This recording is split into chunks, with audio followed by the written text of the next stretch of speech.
The marble floor was cold against Madeline Cross's designer dress as she lay there, stunned, her $800 heels scattered across the restaurant like broken promises. Above her stood Ethan Brooks, the waiter she'd just kicked, the single father she'd humiliated, the nobody who'd just proven he was anything but. The room held its breath. Phones recorded everything. And in that electric silence, power shifted hands without a single punch thrown. But let me take you back to where this all began, because what happened next will blow your mind. Stick with me until the end, hit that like button, and drop a comment telling me what city you're watching from. I want to see how far this story travels. The brass doors of Lumiere swung open at exactly 5:47 p.m., and with them came the kind of cold that has nothing to do with temperature.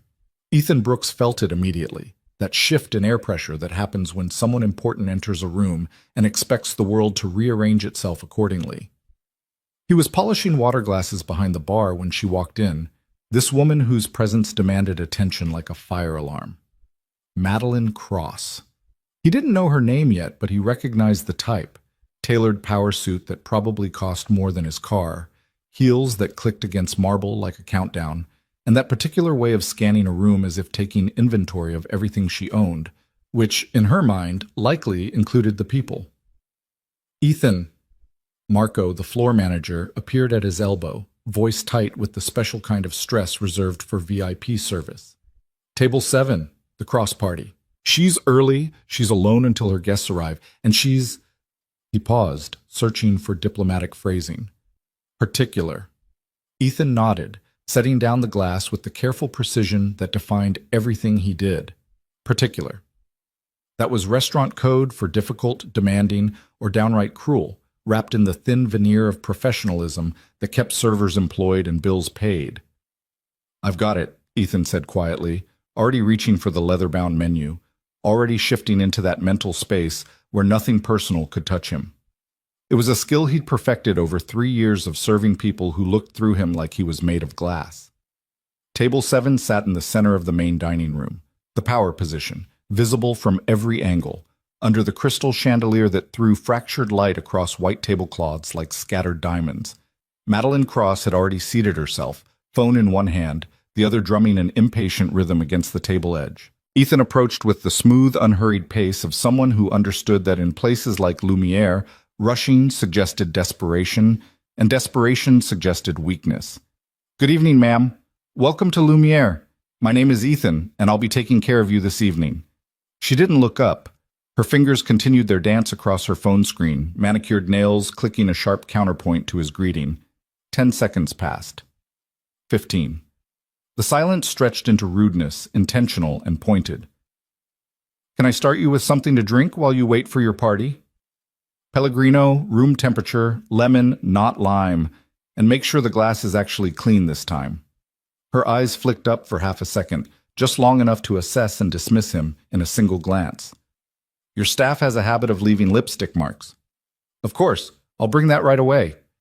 As Ethan turned toward the bar, he caught his reflection in one of the restaurant's many mirrors.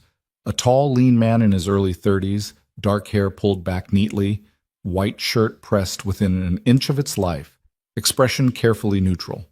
He looked exactly like what he was supposed to be. Invisible, efficient, interchangeable with any other server in any other high-end restaurant. No one looking at him would guess what he'd been before, what he'd trained for, what he'd walked away from when Lily was born and her mother died and the world suddenly became about something bigger than himself. No one looking at him would see the scars hidden under his sleeves or the discipline that kept his hands steady even when his mind wandered to his daughter, currently at the neighbor's apartment doing homework, waiting for him to come home smelling like expensive food they'd never taste. Pellegrino, room temp, lemon, he told James, the bartender, who was already reaching for the green bottle. Cross? James asked, and when Ethan nodded, he grimaced. Heard about her. Investment banker. Made her fortune shorting companies into bankruptcy. Real sweetheart. They all are, Ethan said without inflection, taking the glass and checking it against the light for any imperfection that might trigger another complaint. Spotless. He added the lemon wedge and headed back.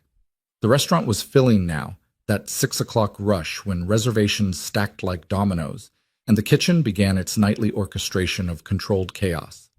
Ethan wove through the maze of tables with the spatial awareness that came from years of carrying hot plates through tight spaces, aware of every elbow, every pulled-out chair, every server moving in the opposite direction. He set the water down in front of Madeline Cross with quiet precision, the glass meeting the table without a sound. "Your Pellegrino, ma'am. Are you expecting your guests soon, or would you like to hear about our specials while you wait?" This time she did look up, and her eyes were the color of winter ice. Not the pretty kind that sparkles in sunlight, but the dangerous kind that hides how thin it is until you're already falling through. "What I would like," she said slowly, as if speaking to someone who might not understand English, "is for you to do your job without requiring constant instruction. I ordered water. You brought water. This doesn't necessitate conversation." Behind them, Ethan sensed rather than saw other diners glancing over, attracted by the sharp edge in her voice. This was how it started in places like this, a small moment of casual cruelty that could either dissipate or escalate depending on how the target responded. "Understood. I'll check back when your guests arrive." "You'll check back when I signal you," Madeline corrected. "I don't need a waiter hovering like a puppy hoping for scraps."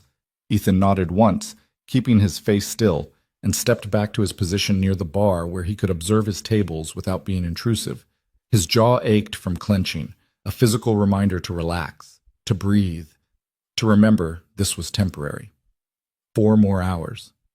Then he could go home to Lily, help her with her math homework, read her a chapter of whatever book they were on, currently the Chronicles of Narnia, and pretend for a little while that they weren't one missed shift away from eviction. "You good?"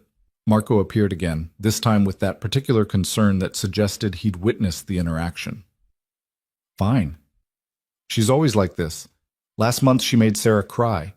Before that she sent back 3 steaks claiming they weren't cooked right.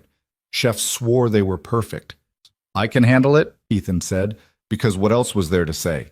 He couldn't afford to request a table transfer, couldn't afford to show weakness, couldn't afford anything except absolute professionalism until his shift ended and he could collapse in his car in the parking lot like he sometimes did, forehead against the steering wheel, counting down from 10 until the day released its grip on his chest.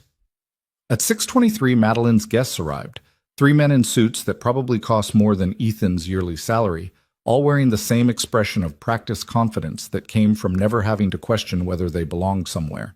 Ethan watched them settle into their seats, watched the dynamic shift as Madeline transformed from ice queen into charming hostess, all smiles and laughter that never quite reached her eyes. He gave them 5 minutes to get comfortable before approaching. "Good evening, gentlemen. Can I start you with some drinks?" The ordering process was smooth enough. 2 scotches, a martini, another Pellegrino for Madeline. But as Ethan turned to leave, her voice cut through the air like a blade. "Wait." He turned back. "Yes, ma'am?" "Your name tag is crooked." Ethan glanced down. The small brass tag that read Ethan sat perfectly straight on his shirt pocket. "I apologize. I'll adjust it." "See that you do. Presentation matters in an establishment like this." She smiled at her guests, a look that said, "Can you believe the help these days?" You'd think basic grooming would be standard. One of the men, late 50s, silver hair, uncomfortable eyes, cleared his throat. "Madeline, I'm sure your server is perfectly capable of maintaining professional standards," she said smoothly, cutting him off. "Aren't you, Ethan?" There it was. His name, weaponized. Used not as an acknowledgement of his humanity, but as a tool to establish hierarchy, to remind him and everyone within earshot exactly where he stood in her world. "Absolutely, ma'am. I'll get those drinks right away." In the brief walk back to the bar, Ethan performed the mental exercise his therapist had taught him, back when he could afford therapy. Identify the feeling, acknowledge it, let it pass. Anger, humiliation, frustration, each one noted and released like catching and freeing butterflies. By the time he reached James, his expression was calm again, even if his heart rate wasn't. 2 Macallan 18s, 1 Hendrix Martini, extra dry, and another Pellegrino, he recited. James started pouring, then paused. "Your name tag really crooked?" "No." "Didn't think so." He slid the glasses across the bar.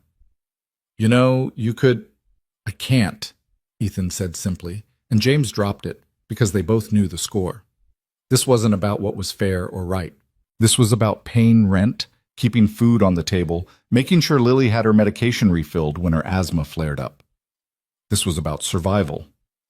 The drinks delivered, Ethan took their dinner orders, sea bass for Madeline, various steaks for the men, and transmitted them to the kitchen where Chef Raymond ruled with the benevolent tyranny of someone who'd earned 3 Michelin stars and never let anyone forget it. For the next 40 minutes, Ethan performed his job with mechanical precision. He brought bread, refilled water, delivered meals with the proper flourish. And through it all, Madeline found fault. The bread was too cold. The water had ice when she'd specifically said no ice. She hadn't. His timing was off. His posture suggested disrespect. His efficiency suggested rushing them. Each criticism was delivered with a smile, always in front of her guests, always loud enough for nearby tables to hear. It was a performance, Ethan realized. She was establishing dominance, showing these men, potential investors probably, that she was someone who commanded absolute control over her environment, right down to the staff. By 7:30, other servers were shooting him sympathetic looks. Marco had checked in twice. Even some of the regular diners, people who came to Lumiere weekly and knew the staff by name, were watching with expressions ranging from pity to secondhand embarrassment. But Ethan continued, because this was the deal he'd made with himself 3 years ago when he'd hung up his old life like a coat he no longer fit into. He would do whatever it took, endure whatever he had to endure, to give Lily the stable, safe childhood she deserved. If that meant swallowing his pride nightly, then pride was a luxury he couldn't afford. At 8:15, as Ethan was clearing their dinner plates, Madeline's phone buzzed. She glanced at it, and something shifted in her expression. A tightness around her eyes, a tension in her shoulders. Whatever the message said, it had disturbed her carefully maintained composure. "Is everything all right, ma'am?" one of her guests asked. "Fine," she said crisply, setting the phone down with more force than necessary. "Just some people who don't understand the meaning of professionalism." Her eyes landed on Ethan, who was stacking plates with quiet efficiency, and something in her gaze crystallized into focus. She'd had a bad moment, received bad news, and now she needed somewhere to direct the resulting emotion. And there he stood, convenient and powerless. "You," she said. Ethan looked up. "Yes, ma'am?" "How long have you worked here?" The question seemed innocent, but Ethan felt the trap in it like a wire across a dark path. 3 years. 3 years, and in 3 years, has no one taught you proper service etiquette? I apologize if there's been... Your hands, she interrupted, her voice rising just enough to carry to the neighboring tables. Look at your hands. Ethan glanced down at his hands, balanced on the stack of plates he was holding. They were clean, nails trimmed, exactly as they should be. "Ma'am, I'm not sure..." "Those scars." She pointed with one perfectly manicured finger. "Visible scarring on a server's hands in a restaurant of this caliber is unacceptable. It's unsightly. It's unprofessional. Frankly, it's disgusting." The restaurant didn't go quiet. There was still the ambient noise of cutlery and conversation, but in the immediate vicinity people had stopped talking. Ethan felt the weight of their attention like physical pressure. The scars she referenced were old, faded silver lines across his knuckles and the backs of his hands. Training scars, combat scars. The kind of marks you earned learning to break boards, then bricks, then defending yourself and others in situations most people only saw in movies. He'd accumulated them over 15 years in a discipline that demanded everything and gave back strength, focus, and a dangerous kind of confidence. But standing here, holding dirty plates while a woman in a $3,000 suit sneered at the evidence of his past, those scars felt like shame. "I apologize if they're distracting," Ethan said quietly, the words tasting like ash. "Would you like me to have another server complete your service?" "What I would like," Madeline said, leaning back in her chair with the satisfied air of someone who'd found the perfect pressure point, "is for this establishment to maintain standards. What kind of person ends up with hands like that anyway? Bar fights? Prison?" "Madeline," the silver-haired man tried again, clearly uncomfortable. "This seems what, Richard? I'm simply pointing out that when I pay $400 for a meal, I expect a certain level of refinement. not to be served by someone who looks like they've been in street brawls. Ethan felt something shift inside him. Not anger exactly, but a kind of cold clarity. This wasn't about his hands or his service or anything he'd actually done wrong. This was about power, pure and simple. She was upset about something in her life, and he was the easiest target for her to reassert control. He could walk away, should walk away. Take the plates to the kitchen, inform Marco he needed to be removed from the table. Let someone else finish the shift. It would mean less tip money, would mean explaining to his manager why he couldn't handle a difficult customer, would mean another mark against him in a job where 3 marks meant unemployment. But looking at Madeline Cross, seeing the cold satisfaction in her eyes as she waited for him to bow lower, to apologize more profusely, to accept her assessment of his worth, Ethan felt something he hadn't felt in years, the quiet, centered calm that came before a fight. Not a physical fight. He would never. But a different kind of confrontation, one where he simply refused to participate in his own humiliation. "They're for martial arts training," he said, his voice level and clear. 15 years of Muay Thai and Brazilian Jiu-Jitsu. The scarring is from conditioning work, repeated impact training that strengthens bones and tissue. It's common among serious practitioners. The table went silent. Madeline's eyes narrowed. "I apologize if they offend you," Ethan continued, "but they're a part of who I am, and I'm not ashamed of them. Now, can I interest anyone in dessert, or would you prefer your check?" For 3 seconds, maybe 4, nobody moved. The air itself seemed to hold its breath, waiting to see which way this would break. Then Madeline stood up. She didn't stand like someone preparing to leave. She stood like someone preparing for battle, her chair scraping back against marble with a sound like a sword being drawn. "How dare you?" she said, her voice low and dangerous. "How dare you speak to me like that?" "I spoke respectfully. You spoke like someone who's forgotten his place." She took a step closer, invading the space between server and guest that was supposed to remain inviolate. "Do you know who I am?" "Madeline Cross, investment banker. I was briefed when you made your reservation. Then you know that one phone call from me could end this restaurant's financing. One word from me could close these doors permanently." Another step. They were now less than 2 feet apart, her face tilted up toward his, eyes blazing with the kind of rage that came from someone unaccustomed to anything less than immediate compliance. "And you want to get smart with me over your disgusting hands?" Ethan was aware of multiple things simultaneously. The phones coming out at nearby tables, recording this interaction for social media. Marco frozen near the kitchen door, clearly trying to decide whether to intervene. The 3 businessmen at Madeline's table looking various shades of uncomfortable, but saying nothing, doing nothing, protecting their own interests by staying silent. And he was aware of his daughter, Lily, age 7, who would be getting ready for bed soon in their tiny apartment, who trusted him to come home every night, who believed her daddy was strong and good and would always keep them safe. "Ma'am," Ethan said quietly, "I'm going to step back now, and I'm going to get my manager. I think that's best for everyone." "What's best," Madeline hissed, "is for you to get on your knees and apologize, right here, right now, in front of everyone. Maybe then I'll consider not having you fired and blacklisted from every decent restaurant in this city."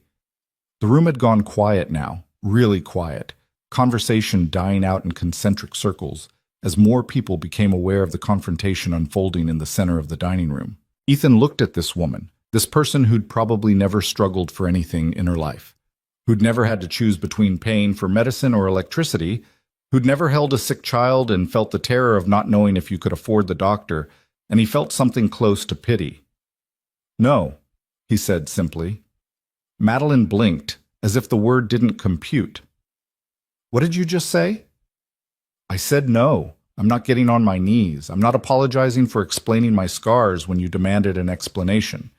And I'm not going to pretend that your behavior tonight has been anything other than deliberately cruel."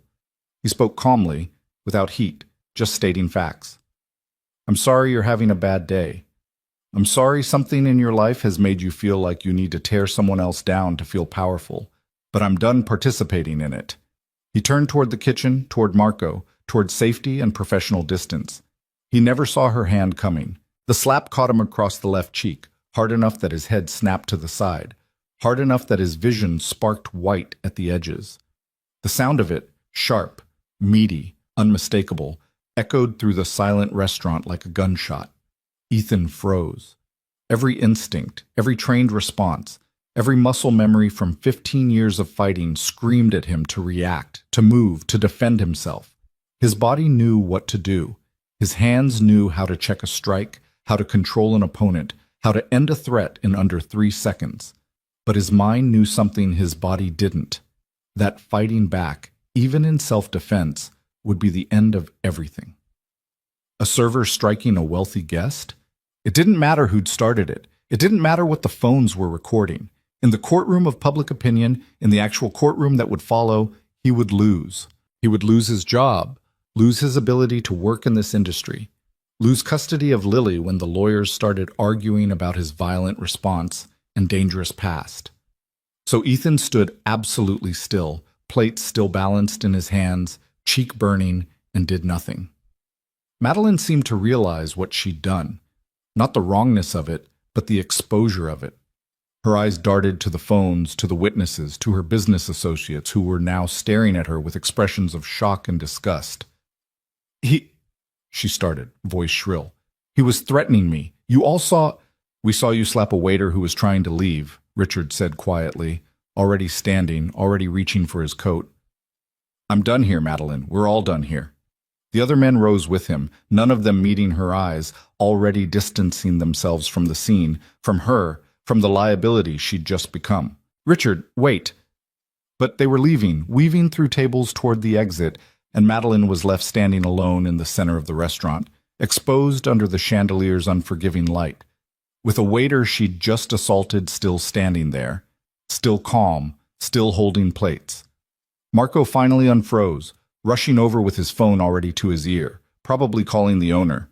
Other staff members were converging, creating a buffer. And Madeline, realizing she'd lost her audience, her power, her control, did what cornered predators often do. She attacked again. It wasn't calculated this time. It was pure rage, pure humiliation turned outward. She lunged at Ethan with hands extended like claws, aiming for his face, his eyes, anything she could damage. And this time, instinct won. Ethan moved, not to strike, not to hurt, but to protect himself with the ingrained efficiency of someone who'd spent thousands of hours training for exactly this kind of situation. He shifted his weight, pivoted, let her momentum carry her past him while he simply wasn't there anymore. The plates he'd been holding crashed to the floor, a sound like breaking glass and splintering ceramic that somehow seemed quieter than it should have been against the backdrop of gasps and shocked exclamations. Madeline stumbled, off balance, reaching for purchase and finding nothing but air. Her expensive heels, beautiful but impractical, caught on the marble floor, betrayed her, sent her sprawling forward with a cry that was equal parts rage and surprise. She hit the ground hard, designer dress splayed around her, phone skittering across the floor, one shoe coming off entirely. And Ethan stood above her, hands empty now, breathing steady, having not struck a single blow. The silence that followed was absolute. Madeline pushed herself up on her elbows, hair disheveled, makeup smudged, looking for the first time that evening like something other than perfectly composed. Her eyes found Ethan's, and in them he saw something she probably hadn't felt in years. Genuine fear. Because she'd just attacked someone, and that someone had moved like water, like smoke, like someone who understood violence at a level she couldn't comprehend, and he'd chosen not to hurt her. That choice, somehow, was more terrifying than if he'd fought back. Security, Marco was saying into his phone. Yes, immediately, we have a situation. People were standing now, some recording, some just watching, some moving toward the exit because they'd paid for dinner and entertainment, but not this kind of scene. The kitchen door swung open and Chef Raymond appeared, took in the situation with one sweeping glance and nodded at Ethan, a gesture that somehow conveyed understanding, support, and sympathy all at once. Ethan looked down at Madeline Cross, this woman who'd set out to destroy his evening, his pride, possibly his entire livelihood, and felt nothing but exhaustion. I need to clock out, he said to Marco, his voice carrying in the silence. Is that all right? Marco nodded, still on the phone. Take tomorrow off too, paid. We'll handle this. Ethan untied his apron with steady hands, folded it once, twice, set it on the nearest empty table with the kind of care he'd given everything that evening. Then he walked toward the employee exit, his footsteps echoing against marble, aware of every eye on him, but looking at none of them. Behind him, he heard Madeline starting to speak, her voice rising. "He attacked me. You all saw. He's some kind of—" But he was already pushing through the door, already in the back corridor where the beautiful veneer of lumiere gave way to concrete and fluorescent lights, already shedding the mask of the quiet waiter and feeling, for the first time in hours, like himself. His hands were shaking now, adrenaline catching up. He leaned against the wall, counted to 10, then 20, waiting for his heart rate to settle. A phone call to Mrs. Chen, his neighbor, to let her know he'd be home soon. A brief conversation with the owner, Mr. Castellano, who'd arrived with security and wanted his statement, his side, his truth. Security footage pulled, witness statements gathered, the efficient machinery of liability management spinning into action. Through it all, Ethan remained calm, remained factual, remained professional. Yes, she'd slapped him. No, he hadn't struck back. Yes, she'd attacked again. No, he'd only evaded. Yes, he had martial arts training. No, he'd never used it aggressively. 2 hours later, long after Madeline Cross had been escorted from the building still threatening lawsuits and ruin, Ethan finally walked to his car. A 15-year-old Honda with a cracked windshield and 190,000 miles on the odometer. He sat in the driver's seat, forehead against the steering wheel, and allowed himself 10 seconds of complete stillness. 10 seconds where he wasn't a waiter, wasn't a father, wasn't anything except a man who was so very tired. Then he started the engine, pulled out of the parking lot, and drove home to his daughter, who was still awake, still waiting, still believing that her daddy was strong and good and would always keep them safe. And as Ethan parked outside their apartment building, as he climbed the stairs to their third-floor unit, as he opened the door to find Lily curled up on the couch with Mrs. Chen, homework spread around her, eyes lighting up when she saw him, Ethan realized something that felt simultaneously like relief and terror. His old life, the one he'd carefully buried for 3 years, had just cracked its way back to the surface. And there was no putting it back. The apartment smelled like Mrs. Chen's jasmine tea and Lily's strawberry shampoo, familiar scents that usually signaled home and safety. But tonight they felt fragile, like everything else in Ethan's carefully constructed world. "Daddy!" Lily launched herself from the couch before he'd fully closed the door, 7 years old and all momentum, colliding with his legs hard enough that he had to brace himself. Her arms wrapped around his waist with the fierce certainty of a child who hadn't yet learned that sometimes the people you love don't come home at all. Ethan's hands found her hair automatically, smoothing the dark curls that were so like her mother's it sometimes hurt to look at them. "Hey, little bug, you're supposed to be asleep." Mrs. Chen let me wait up. We were doing fractions. She pulled back, looking up at him with eyes that were his own, dark brown, serious, seeing too much. "Your face is red." His hand moved to his left cheek before he could stop it, fingers finding the heat still radiating from where Madeline's palm had connected. In the bathroom mirror at the restaurant, he'd seen the outline of her hand printed on his skin like evidence, like shame made visible. "It's nothing, just a long shift." Mrs. Chen appeared from the kitchen, wiping her hands on a dish tag. She was 73, widowed, sharp as broken glass despite what her age might suggest. Her eyes went immediately to his face, then to his hands, reading the story his body told even when his mouth stayed quiet. "Lily, sweet girl, why don't you get your pajamas on? Your daddy needs to talk to me about boring adult things." "But go on, I'll come tuck you in." Ethan gave her a gentle push toward her bedroom, waited until the door closed before he let his shoulders drop, let the weight of the evening settle onto him like a wet coat. Mrs. Chen crossed her arms. "What happened?" A guest got upset. "Ethan." The way she said his name, patient but immovable, the tone of someone who'd raised 4 children and buried a husband and didn't have time for half-truths, broke through his remaining defenses. "She slapped me, in front of the whole restaurant, then tried to attack me again when I wouldn't apologize for existing." The words came out flat, drained of emotion. "I moved out of the way, and she fell.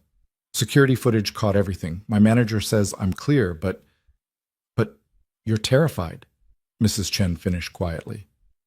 Ethan nodded, not trusting his voice, because that was the truth underneath everything else. Not anger at Madeline, not even humiliation at being struck in public, just pure animal terror that this incident would somehow spiral, would reach the family court judge who'd granted him custody, would give Lily's maternal grandparents the ammunition they'd been looking for to take her away. They'd never approved of him, the fighter, the man with no college degree, the one who'd gotten their daughter pregnant and then had the audacity to survive her when a drunk driver ran a red light 3 weeks after Lily was born. For 3 years they'd been circling like sharks, waiting for him to fail, to prove their assessment correct. And now he'd been involved in an altercation with a wealthy woman who probably had lawyers on speed dial. "Listen to me." Mrs. Chen's hand found his shoulder, grip surprisingly strong. "You did nothing wrong. You hear me? Nothing. Doesn't matter what I did, matters what it looks like. Then we make sure it looks like the truth, which is that you were assaulted and defended yourself without raising a hand to her. That's not a crime, Ethan. That's restraint."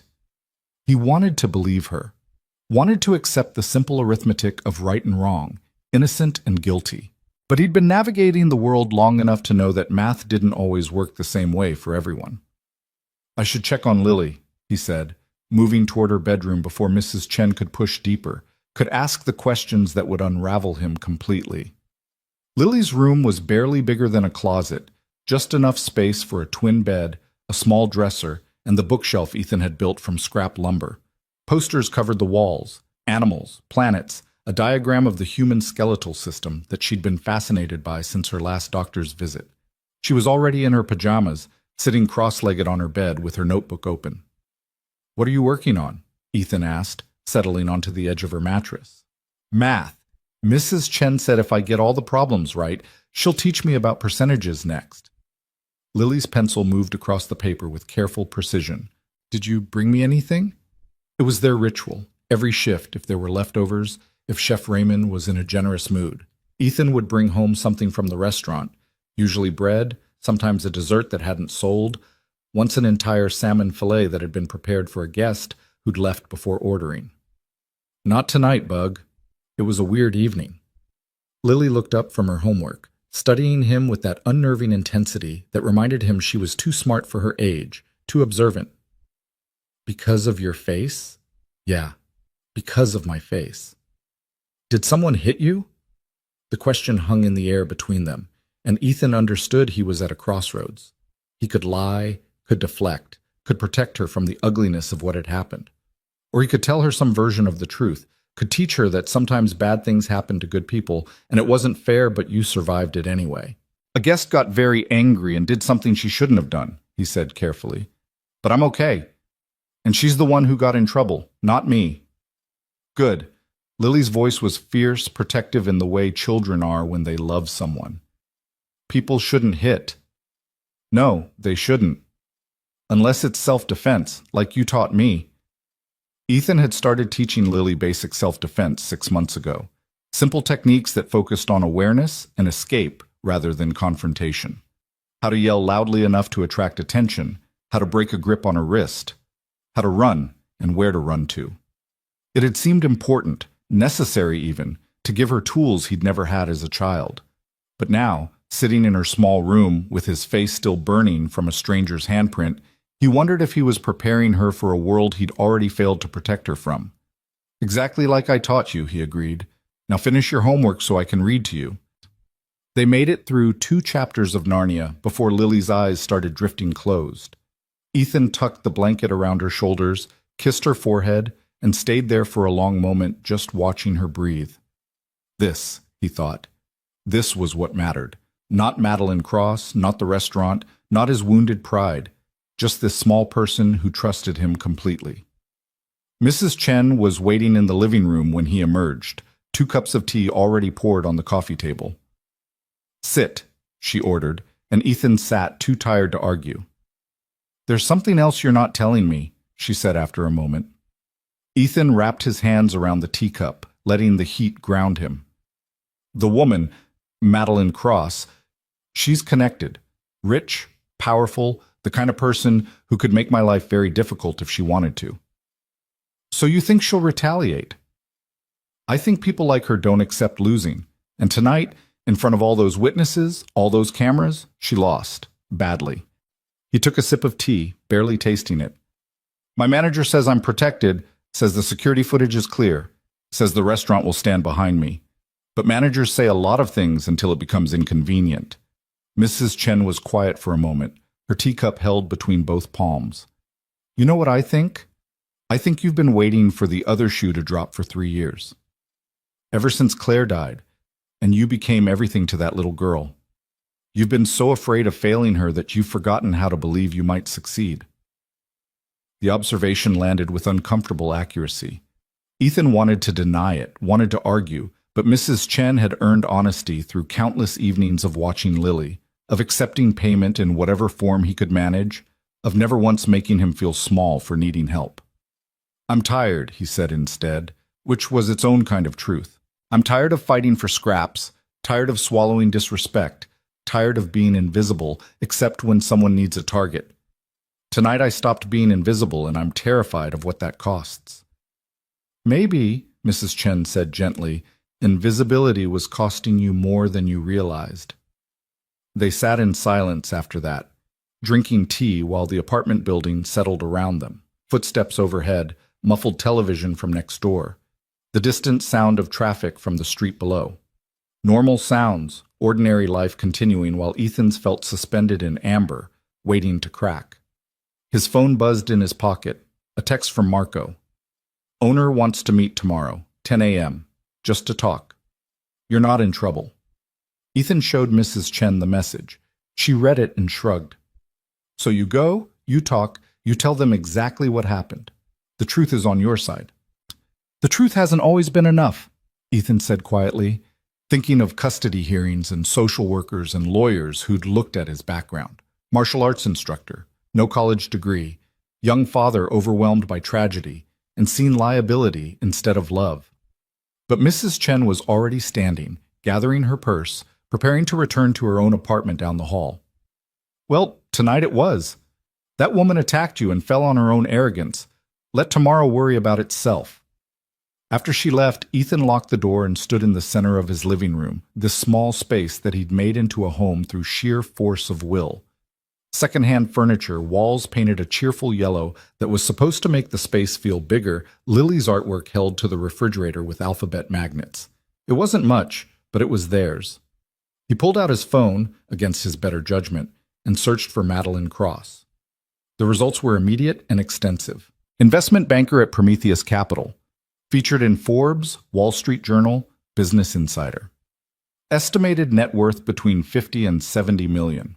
A profile that described her as ruthless but brilliant, someone who'd built a fortune by identifying struggling companies and either salvaging them through hostile restructuring or profiting from their collapse. There were photos. Her at charity galas, at business conferences, always perfectly composed, always in control. In none of them did she look like a woman who'd end up sprawled on a restaurant floor, defeated by her own rage and a waiter's simple sidestep. Ethan clicked on the news section, wondering if the incident had already leaked to the press. Nothing yet, but it was only a matter of hours. Someone in that restaurant had recorded video, and videos had a way of finding their way online, especially when they showed powerful people being humbled. He thought about calling his old instructor, Master Kim, who taught him everything he knew about Muay Thai, and about discipline, and about how violence should always be the last option, never the first. But it was past midnight, and what would he even say? That he'd finally used his training in the real world, and it had felt both easier and harder than he'd expected? Instead, Ethan checked the locks again, looked in on Lily one more time, still sleeping, one arm flung over her head in complete trust that the world would be the same when she woke, and made his way to his own room. Sleep didn't come. He lay in the darkness, replaying the evening frame by frame, analyzing every moment like footage from a training session. He should have walked away sooner, should have insisted on a table transfer the moment Madeline started her critiques. Should have. But he also knew that walking away only worked when the other person let you go.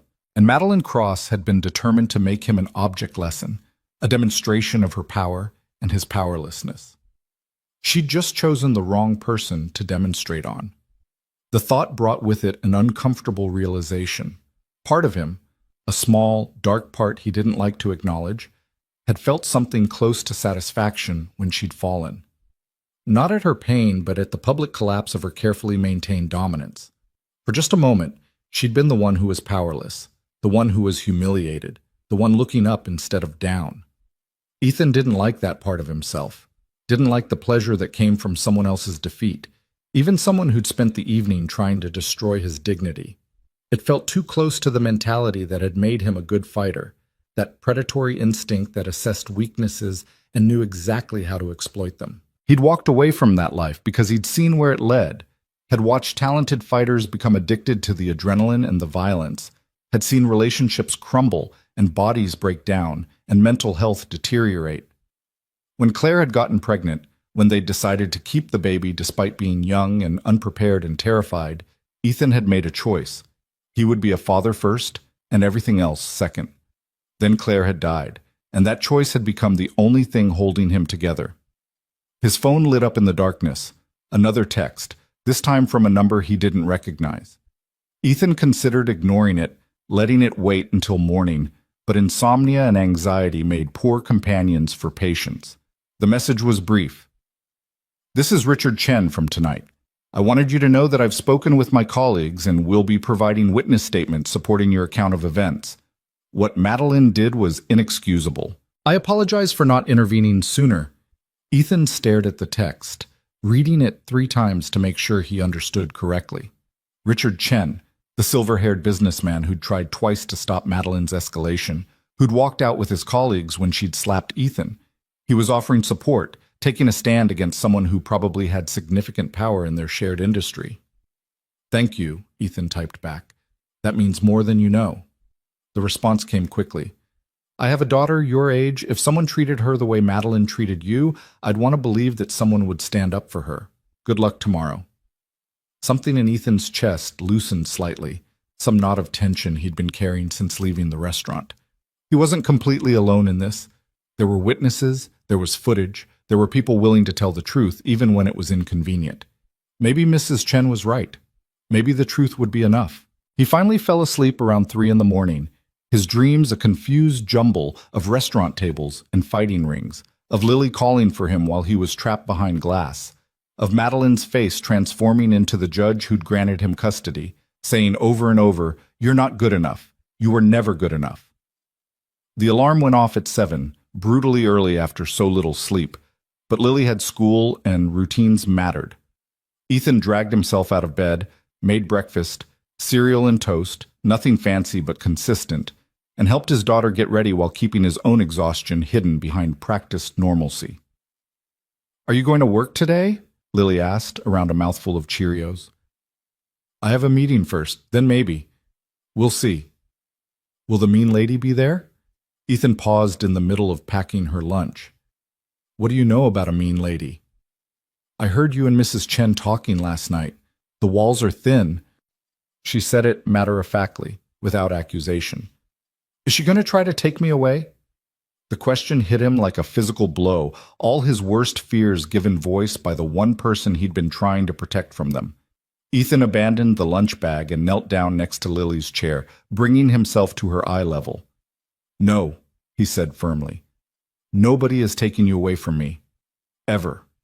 What happened last night was between me and an adult who behaved badly. It has nothing to do with you, and it doesn't change anything about us." "Promise?" "Promise." Lily studied his face with those 2 old eyes, measuring his sincerity, and must have found it sufficient because she nodded and returned to her cereal. But Ethan remained kneeling there for a moment longer, understanding that the stakes of today's meeting had just gotten higher. It wasn't just about his job anymore, wasn't just about pride or income. It was about proving to his daughter that promises meant something, that the world was safe, that her father was strong enough to protect them both. Even when he wasn't sure he believed it himself. The walk to school was quiet, Lily's hand small and trusting in his, her backpack bouncing against her shoulders with each step. Other parents nodded to him in passing, some with familiar faces from years of school drop-offs, none of them aware that his entire life might be about to implode. "Have a good day, Bug," Ethan said at the school entrance, crouching down for a hug. You too, Daddy. Don't let the mean lady win. He watched her disappear through the doors, bright purple backpack visible until the crowd of children swallowed her, and felt the weight of her faith in him settle like armor. Whatever happened next, he would handle it. He had to. The meeting at Lumiere was scheduled for 10, which gave Ethan 2 hours to prepare. He went home, showered properly for the first time since yesterday, put on his one good suit, bought secondhand but clean and pressed, and tried to remember the last time he'd had to present himself as something other than a waiter or a father. The face looking back from the bathroom mirror was familiar but somehow stranger than usual.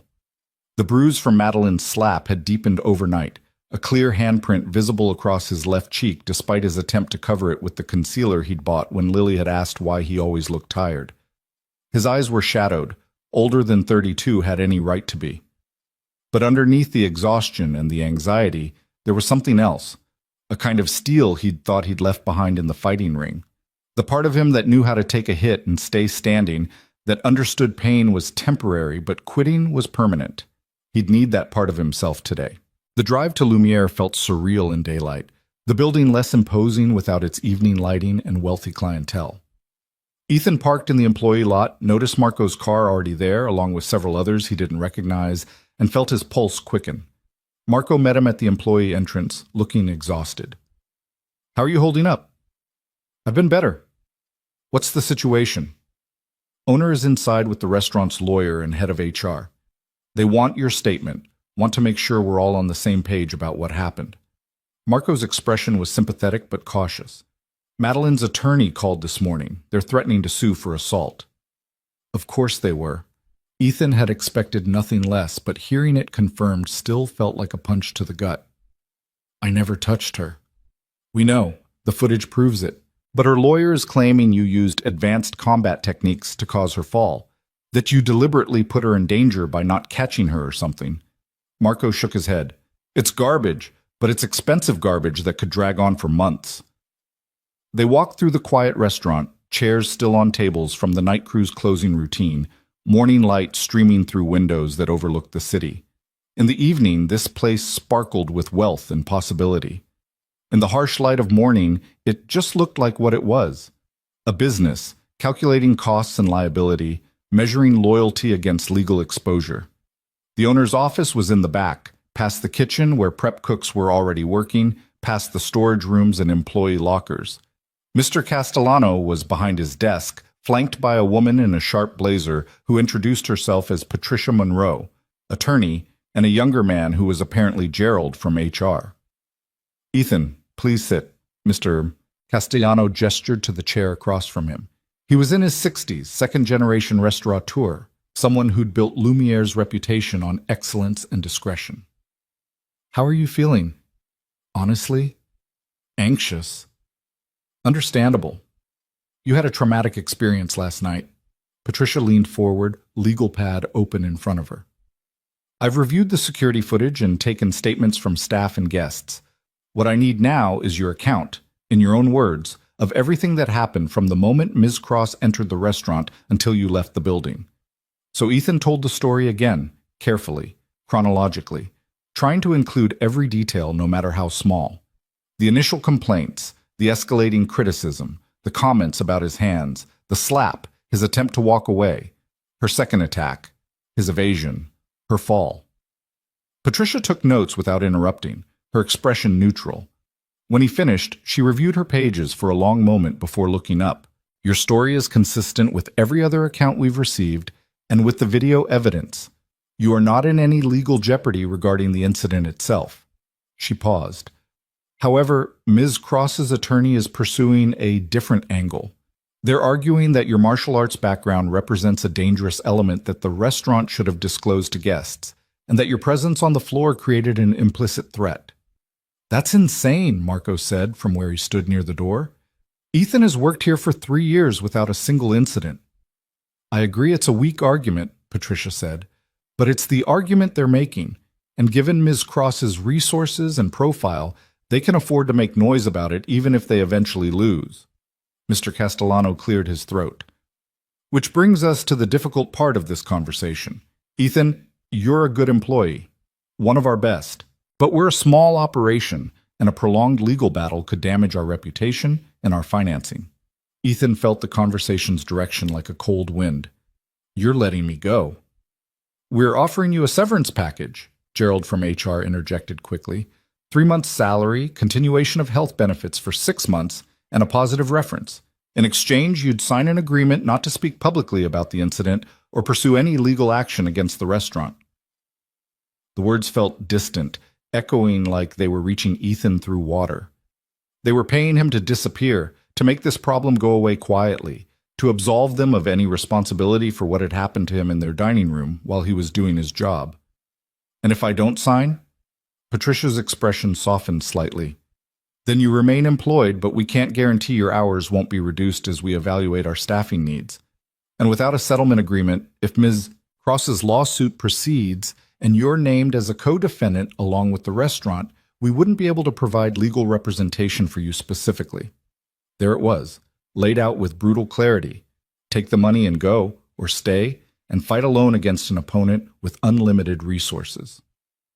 Ethan looked at Mr. Castellano, this man he'd worked for loyally, who'd complimented his professionalism countless times, who'd trusted him with VIP guests. What would you do? If you were me? The owner had the grace to look uncomfortable. I'd take the severance. 3 months gives you time to find something else, and the reference will help. Fighting this, even if you win eventually, will cost you more than you gain. So she wins, Ethan said quietly. She assaults me, tries to ruin me, and she wins because she can afford better lawyers. She doesn't win, Patricia said. She's lost her business relationships. Richard Chen and his colleagues have already pulled their investment. She's got video of her attacking a service worker all over social media as of this morning. Her reputation is taking a massive hit. But that doesn't change your reality, which is that prolonged litigation would be devastating for you financially and personally. Ethan closed his eyes, thinking of Lily, of the promise he'd made that morning, of 3 years of careful stability about to crumble. The severance would cover their rent, would give him breathing room to find another job, would let him avoid a court battle that could be used against him in custody disputes. It was the smart choice, the practical choice. It was also surrender. Can I have 24 hours to think about it? Mr. Castellano nodded. Of course, but Ethan, understand that either way you're not scheduled to work until this is resolved. We're calling it administrative leave, paid for now, but that's the situation. The meeting ended shortly after, with assurances and handshakes that felt hollow. Marco walked Ethan back to his car, neither of them speaking until they were outside, away from the building's careful professionalism. This is wrong, Marco finally said. Yeah, it is. You should fight it. You should make them stand behind you. Ethan leaned against his Honda, feeling every hour of missed sleep, every ounce of stress. With what, Marco? I can't afford a lawyer. I can barely afford my rent. Fighting this means risking everything on principle, and principle doesn't keep my daughter fed. So you're just going to let her get away with it? She's not getting away with anything. You heard Patricia. Her reputation is already damaged. But my reputation, my ability to work, my custody of Lily, those I can't afford to risk. Marco looked like he wanted to argue more, but something in Ethan's expression must have stopped him. Instead, he just gripped Ethan's shoulder briefly. Whatever you decide, I'll back you, for whatever that's worth. It's worth a lot. The drive home felt longer than usual, the midday traffic a surreal backdrop to the dissolution of his employment. Ethan's mind kept circling back to the same question. When had he become someone who accepted being a victim? When had survival become synonymous with surrender? He knew the answer. It had happened gradually, over 3 years of single parenthood, of prioritizing Lily's needs over his own pride, of swallowing small indignities to avoid larger catastrophes. Somewhere along the way, he'd stopped being Ethan Brooks the fighter and become Ethan Brooks the survivor, and there was a difference. Survivors endured. Fighters pushed back. His phone rang as he pulled into his apartment parking lot, an unknown number, which he almost didn't answer. But unemployment made him cautious about missing calls, so he picked up. Is this Ethan Brooks? The voice was female, professional, unfamiliar. Yes. Who's calling? My name is Jennifer Walsh. I'm a reporter with the Metro Daily. I'm calling about an incident last night at Lumiere Restaurant involving you and investor Madeline Cross. Do you have a few minutes to talk?" And there it was, the story leaking out, becoming public property, about to be filtered through whatever narrative sold the most papers or generated the most clicks. "I'm not interested in making a statement," Ethan said carefully. "I understand, but Mr. Brooks, the video from last night is already online and going viral. Ms. Cross's representatives are putting out their version of events. I think you deserve the opportunity to tell your side." Ethan closed his eyes, gripping the steering wheel. "What video?" Several guests recorded the altercation. The most widely shared version shows Ms. Cross slapping you attempting to leave, and her subsequent attack and fall. It's been viewed over 2 million times since midnight. 2 million. The number felt incomprehensible, meaningless. 2 million strangers watching the worst moment of his life, forming opinions, choosing sides, none of them knowing or caring about the real consequences playing out in his actual existence. "I still don't have a statement," Ethan said. "Fair enough. But if you change your mind, or if you find yourself being misrepresented in the media, please call me." She gave him her number, which he didn't write down, and the call ended. Ethan sat in his car for a long time after that, watching people come and go from his building, normal people with normal problems, their lives not exploding across social media, their jobs not hanging by threads. Eventually he went inside, where Mrs. Chen was waiting in the hallway as if she'd sensed he'd need her. "How'd it go?" she asked. "They're offering me severance to walk away quietly." And I don't know what to do." Mrs. Chen unlocked her door and gestured him inside. Her apartment was the mirror image of his, but felt entirely different. Furniture that matched, photos of family covering every surface, the accumulated warmth of a life fully lived. "Sit," she ordered, already putting a kettle on. "Tell me everything." So he did. The whole sorry tale of legal threats and viral videos and impossible choices. Mrs. Chen listened without interrupting, her face growing increasingly stern. When he finished, she was quiet for a long moment, pouring tea with movements that suggested she was organizing her thoughts. "Here's what I know," she finally said. "You're a good father, you're a hard worker, and you've spent 3 years making yourself smaller to avoid conflict. Maybe it's time to stop." "Stop and what? Fight a millionaire in court while I'm unemployed? Risk losing custody when her lawyers start painting me as violent?" "Risk standing up for yourself," Mrs. Chen corrected. "Risk showing your daughter that sometimes the right thing is also the hard thing. Risk believing that you deserve better than this." The words hit harder than Ethan expected, finding all the soft places he'd been protecting. "What if I lose? What if you win?" She set her teacup down with a sharp click. "And I don't mean win in court. I mean win the part of yourself back that you've been sacrificing for safety. Your daughter needs food and shelter, yes, but she also needs a father who knows his own worth." Ethan wanted to argue, wanted to explain all the practical realities that made her advice impossible, but sitting in Mrs. Chen's warm apartment, drinking tea that tasted like care and challenge, he felt something shifting inside him, some tectonic plate of identity that had been stable for 3 years suddenly showing cracks. Maybe she was right. Maybe he'd been so focused on surviving that he'd forgotten how to live. His phone buzzed, a text from an unknown number. Against his better judgment, he opened it. The message was simple. "You made me look weak. You'll regret that." No signature, but Ethan didn't need one. He knew exactly who it was from and what it meant. Madeline Cross wasn't done with him yet. The text message sat on Ethan's phone screen like a coiled snake, venomous even in its simplicity. Mrs. Chen leaned over to read it, her expression darkening. "That's a threat," she said flatly. "You need to show this to the police." "And say what? A wealthy woman sent me an anonymous text after I embarrassed her in public? They'll file a report and nothing will happen." Ethan set his phone face down on the table, as if that could make the message disappear. Besides, going to the police means creating more documentation, more paper trail that could be twisted into me being the aggressor. Or it means establishing a pattern of harassment. Mrs. Chen's voice had taken on the steel quality that suggested she was done with patience. "Ethan, this woman attacked you once already. What makes you think she'll stop?" The question hung in the air between them, unanswerable because they both knew the truth. People like Madeline Cross didn't stop. They escalated. They had the resources and the vindictiveness to turn revenge into a hobby, and they rarely faced consequences for it. "I need to pick up Lily in an hour," Ethan said, standing abruptly. The conversation was spiraling into territory he wasn't ready to navigate, choices he wasn't prepared to make. "Thank you for the tea. For listening." Mrs. Chen walked him to the door but caught his arm before he could leave. "Whatever you decide about the severance, about fighting back or walking away, just promise me one thing. Promise you won't let fear make the decision for you."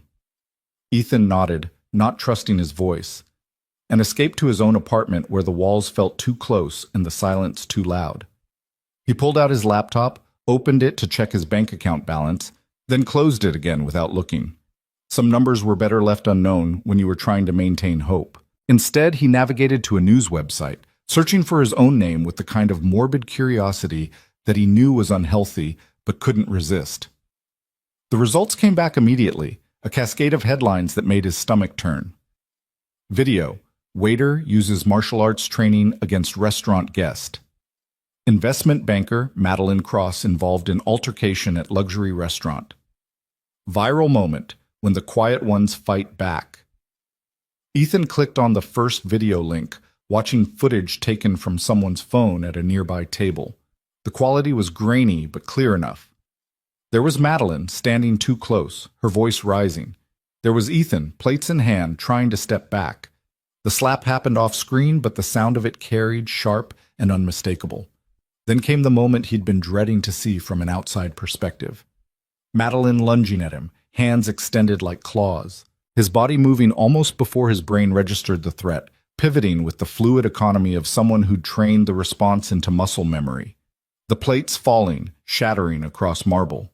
Madeline's momentum carrying her forward into empty space where Ethan had been a split second before.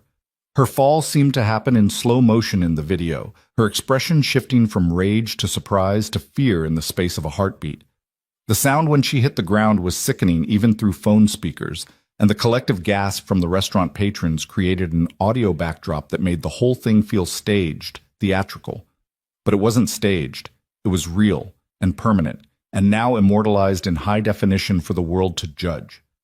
The comments section below the video was a battlefield. Half the commenters praised Ethan for his restraint, calling him a hero for not fighting back. The other half accused him of using excessive force, of being a dangerous martial artist who should never have been working with the public, of deliberately humming Madeline even though the video clearly showed otherwise. "This is what happens when restaurants hire thugs instead of real professionals," one comment read, with over 3,000 likes. "Good for him," read another. "Rich people think they can treat service workers like garbage. She got what she deserved."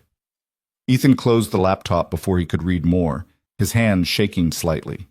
This was his life now, dissected by strangers, reduced to a 30-second clip that people would watch while eating lunch or waiting in line, something to share and argue about and forget by tomorrow when the next viral moment came along. Except he wouldn't forget, and neither would Madeline Cross, judging by that text message. His phone rang again, another unknown number.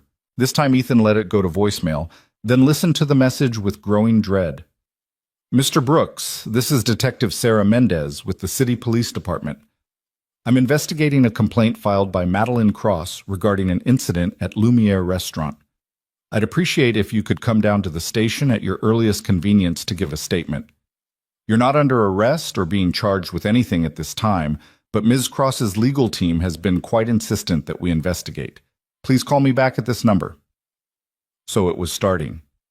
The legal machinery grinding into motion, positioning him as a suspect rather than a victim, forcing him to defend himself against accusations that should never have been taken seriously in the first place. Ethan saved the detective's number and immediately called the restaurant's lawyer, Patricia Monroe. She answered on the second ring, her voice brisk and professional. "I just got a call from police about giving a statement," Ethan said without preamble. "What do I do?" "Don't go alone. I'll accompany you as the restaurant's counsel, and I'd recommend we do it today rather than letting it hang over your head. Can you make it to the station by 3? "What about my daughter? School gets out at 3:15. "Bring her to my office first. My secretary can watch her while we handle this. It shouldn't take more than an hour." Patricia's tone softened slightly. Ethan, This is standard procedure when someone with resources files a complaint. The detective will likely watch the video, hear your statement, and close the case. Don't panic. Easy for her to say. She wasn't the one whose entire existence was balanced on a knife edge, one wrong word away from disaster. But Ethan agreed to meet her at 2:30, giving him just enough time to pick up Lily and explain why they were taking a detour before going home. The afternoon crawled by with agonizing slowness. Ethan tried to distract himself with household chores, with job searching, with anything that might keep his mind from spiraling. But every task felt pointless, performative, like rearranging deck chairs on the Titanic. At 2:45, he stood outside Patricia's law office with Lily's hand in his, trying to project a calm he absolutely didn't feel. The building was downtown, all glass and steel, and the kind of understated wealth that came from charging $500 an hour. "Why are we here?" Lily asked for the third time, her backpack hanging heavy on her shoulders. "I need to talk to some people about work stuff. It's boring adult things. But Miss Patricia's secretary is really nice, and she has coloring books in her office." "I'm too old for coloring books," Lily informed him with 7-year-old dignity.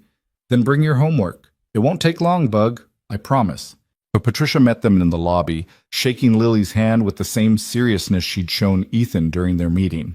Her secretary, a woman named Carmen with kind eyes and graying hair, immediately engaged Lily in conversation about school and books, and whether she liked horses, and within minutes his daughter was settled at a desk with her math homework spread out, seemingly unconcerned about the strangeness of the situation. "Ready?" Patricia asked Ethan, already walking toward the elevator. "No, but let's go anyway." The police station was less intimidating than Ethan had feared, more bureaucratic than dramatic. Detective Mendez turned out to be a woman in her 40s with tired eyes and the demeanor of someone who'd seen enough human stupidity to be unsurprised by anything. She led them to a small interview room that smelled like stale coffee and resignation. "Mr. Brooks, thank you for coming in. I want to be clear up front that you're not being accused of anything criminal at this point. Ms. Cross's attorney filed a complaint alleging assault, but after reviewing the security footage and witness statements, I'm not seeing grounds for charges. However, I do need your official statement for the record." Relief flooded through Ethan so quickly it made him dizzy. "So this is just procedural?" "Essentially, yes. Walk me through what happened from your perspective." So Ethan told the story again, the third or fourth time depending on how he counted, the details becoming almost mechanical through repetition. Detective Mendez took notes without much reaction, occasionally pausing the recording to ask clarifying questions. "And when she came at you the second time, you moved out of the way. Can you describe exactly how you moved?" "I pivoted to my left and stepped back. It's a basic defensive maneuver, designed to remove yourself from the line of attack without engaging. I didn't push her, didn't strike her, didn't make any contact with her at all." "But you have extensive martial arts training." It wasn't a question, but Ethan answered anyway. 15 years of Muay Thai and Brazilian Jiu-Jitsu, yes, which is exactly why I knew how to de-escalate without violence. I was trained to control situations, not to create them. Detective Mendez made a note, her expression neutral. "Ms. Cross's attorney is arguing that your training made you a weapon, essentially, and that your evasive maneuver was designed to cause her to fall and injure herself." "That's absurd," Patricia interjected. "The video clearly shows Ms. Cross attacking him and losing her balance due to her own momentum and inappropriate footwear. Mr. Brooks literally did nothing except not be where she expected him to be." "I agree. Which is why, like I said, I'm not pursuing charges, but I needed this statement to close out the complaint officially." Detective Mendez clicked off the recorder and leaned back in her chair. "Off the record, Mr. Brooks, you showed remarkable restraint. A lot of people in your position would have reacted very differently." "I have a daughter," Ethan said quietly. "Reacting differently would have cost me everything." The detective's expression softened with understanding. "Well, for what it's worth, you made the right call. This complaint is being marked as unfounded, and I'll be recommending no further investigation. If Ms. Cross or her legal team continues to harass you, document everything and file your own complaint." The meeting ended shortly after, with handshakes and business cards and the overwhelming sensation of having dodged a bullet. Patricia walked Ethan back to her office, looking satisfied. That went as well as it could have. The police investigation being closed strengthens your position significantly if Cross's civil attorney tries to push forward with a lawsuit. So what do I do now? Now you decide whether you're signing that severance agreement or fighting to keep your job. Honestly, Ethan, with the police report in your favor and the video evidence, you have a stronger case than the restaurant wants to admit. They're trying to avoid hassle, but they're also potentially violating labor law by essentially terminating you for being the victim of an assault on their premises. The words landed with unexpected weight. Are you saying I should sue the restaurant? I'm saying you have options. If you sign the severance, you take the money and move on, but you also accept their narrative that you're a liability. If you refuse and force them to either keep you employed or formally terminate you, you put them in a difficult legal position. With my help, we could potentially negotiate a much better settlement, or even keep your job. But that costs money I don't have. Patricia smiled slightly. I'm already being paid by the restaurant to handle this matter. If you decide to fight, I could potentially argue that my fees should continue to be covered since they're the ones creating the legal exposure. It's unorthodox, but not impossible. Ethan looked at this woman who was offering him something he'd almost forgotten existed: advocacy, someone willing to fight on his behalf, not out of charity, but because the law actually supported him. It felt surreal after years of swallowing injustice because fighting back seemed impossible. Can I think about it? Of course, but the severance offer expires in 23 hours. After that, the restaurant will likely take a harder stance. Patricia walked him to the reception area where Lily was showing Carmen her completed math homework. Whatever you decide, document everything. Save that threatening text. Record any communications. Protect yourself. The drive home should have felt triumphant. The police investigation closed, his lawyer suggesting he had leverage, the immediate crisis seemingly contained. But Ethan felt only exhaustion and a growing awareness that the fight wasn't over, was maybe just beginning. Daddy, are you in trouble? Lily asked from the back seat, her voice small. No, Bug. Everything's okay. You keep saying that, but your face looks worried.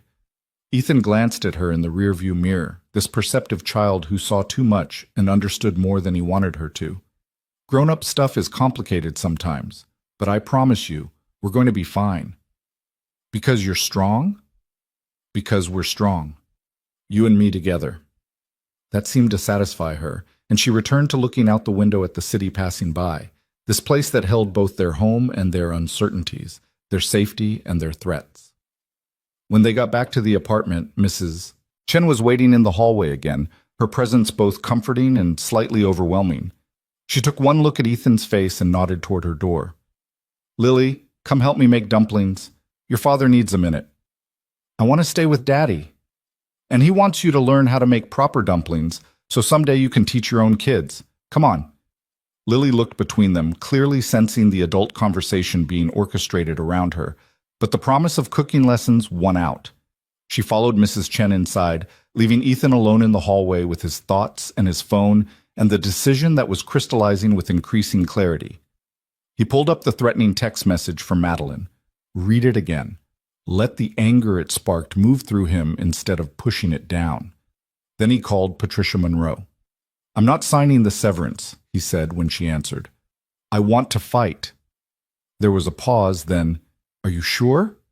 This could get ugly. It's already ugly, but I'm tired of pretending that accepting ugliness is the same as handling it. What do I need to do? Patricia's voice took on a new energy, the tone of someone who enjoyed a good legal battle. First, we draft a response to the restaurant refusing their offer and outlining your position that you were assaulted on their premises while performing your duties, and that any attempt to terminate you represents retaliation. Second, we file a formal complaint against Madeline Cross for harassment, using that text message as evidence. Third, we prepare for her attorney to escalate. And what does escalation look like? Honestly, I think they'll try to attack your character, your fitness as a parent, your past. They'll look for anything they can use to paint you as dangerous or unstable. You need to be prepared for that. Ethan thought about his life, about the years of martial arts training, about Claire's death and the custody battle with her parents, about every moment of struggle and survival that had brought him to this point. Let them look. Let them dig. He'd survived worse than scrutiny. Do it, he said. All of it. They spent the next hour on the phone, Patricia asking questions and taking notes while Ethan provided information he'd never thought would be relevant to a restaurant job. His training history, his teaching credentials from when he'd briefly run classes at a community gym, testimonials from Master Kim about his character and discipline. It felt strange, almost narcissistic, to catalog his own worth this way. But Patricia insisted it was necessary, building a counter-narrative to whatever Madeline's team would construct. By the time they hung up, Ethan felt wrung out, but also lighter, as if some burden he'd been carrying had been redistributed onto shoulders that could handle it better. He retrieved Lily from Mrs. Chen's apartment, where they'd apparently made 36 dumplings, and his daughter had flour in her hair and joy on her face. "We saved you some for dinner," Lily announced proudly. "Mrs. Chen says I'm a natural." "She is," Mrs. Chen confirmed. "Good hands, patient, listens to instruction, unlike her father, who's impulsive and stubborn." Ethan accepted the container of dumplings and the criticism with equal grace. "Thank you for everything. Thank me by not backing down tomorrow when things get hard. That little girl needs to see her father stand up." That evening passed in the kind of domestic normalcy that felt precious given everything swirling around them. Ethan heated the dumplings, helped Lily with her reading homework, read her 2 chapters of Narnia instead of 1 because she asked nicely. They talked about her day at school, about the solar system project she was starting, about whether they could get a fish tank if Ethan found a new job. "Would you want a different job?" Lily asked as he tucked her in. "I want whatever job lets me take care of you and doesn't make me feel small. Haven't found that perfect combination yet, but I'm working on it." "I don't think you're small. I think you're the biggest person I know." The comment, delivered with 7-year-old seriousness, broke something open in Ethan's chest. He kissed her forehead, told her he loved her, and retreated to his own room before the emotion could overwhelm him completely. Sleep came easier that night, exhaustion overriding anxiety, and Ethan dreamed not of restaurants or lawyers, but of the training gym where he'd spent so many years. The smell of sweat and canvas, the rhythm of fists against bags, Master Kim's voice calling combinations in Korean-accented English. In the dream, he was young again, unbroken by loss, still believing that strength and discipline could solve any problem. He woke to his phone ringing at 6 in the morning, an hour before his alarm. The number was blocked, which usually meant spam, but something made him answer. "Mr. Brooks?" The voice was male, unfamiliar, carrying an edge of aggression. "This is David Winters, attorney for Madeline Cross. I'm calling to inform you that we're prepared to file both criminal and civil charges against you for assault and intentional infliction of emotional distress, unless you agree to a public apology and financial settlement." Ethan was awake instantly, his mind sharp despite the early hour. "I was cleared by the police yesterday. Detective Mendez closed the complaint as unfounded. The police investigation was inadequate. We have medical documentation of Ms. Cross's injuries from the fall you caused, psychological evaluation showing trauma and distress, and witness testimony about your threatening behavior throughout the evening." "That's a lie. The security footage shows everything that actually happened." "The security footage shows a martial arts expert using his training to harm a guest half his size. But we're not unreasonable, Mr. Brooks.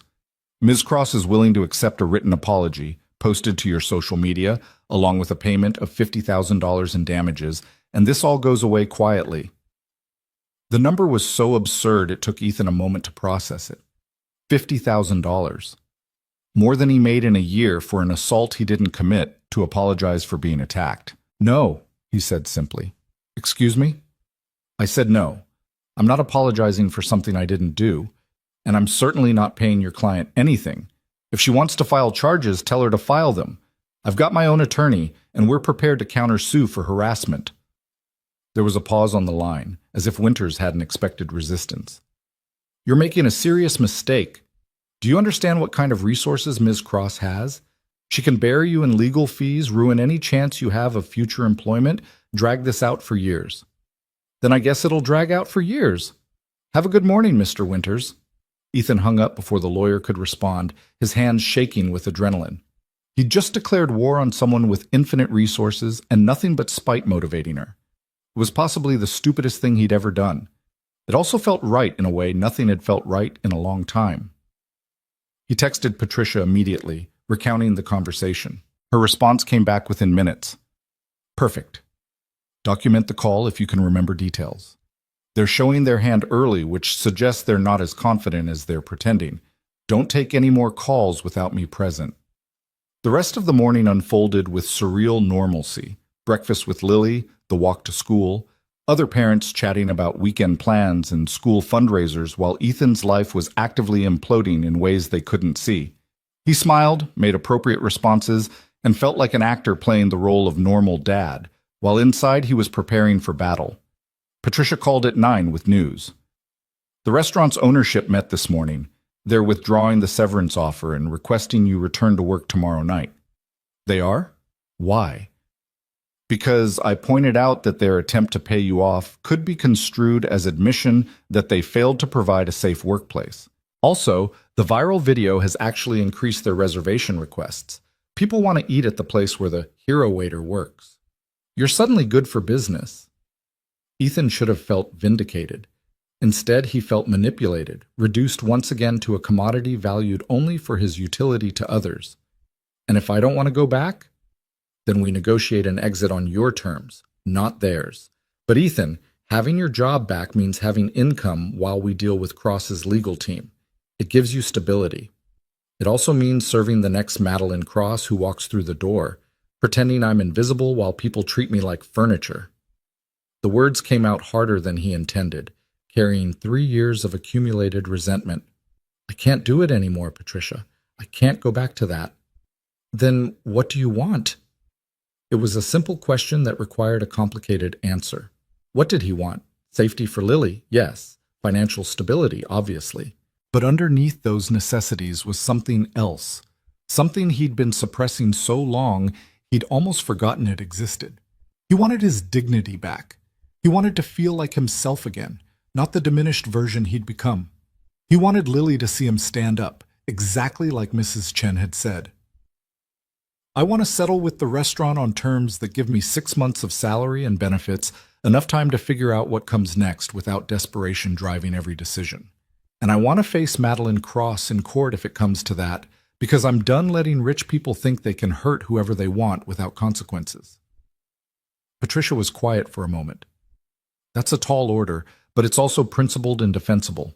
Give me a few days to negotiate with the restaurant. In the meantime, Cross's attorney will likely continue trying to intimidate you, steel yourself.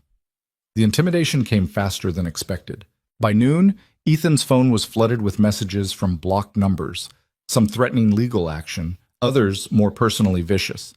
Someone had found his social media accounts, which he barely used, and posted his home address in the comments of the viral video.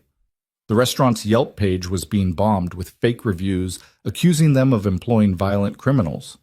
And through it all, scattered among the attacks, were messages of support from strangers who'd watched the video and seen what Ethan had seen.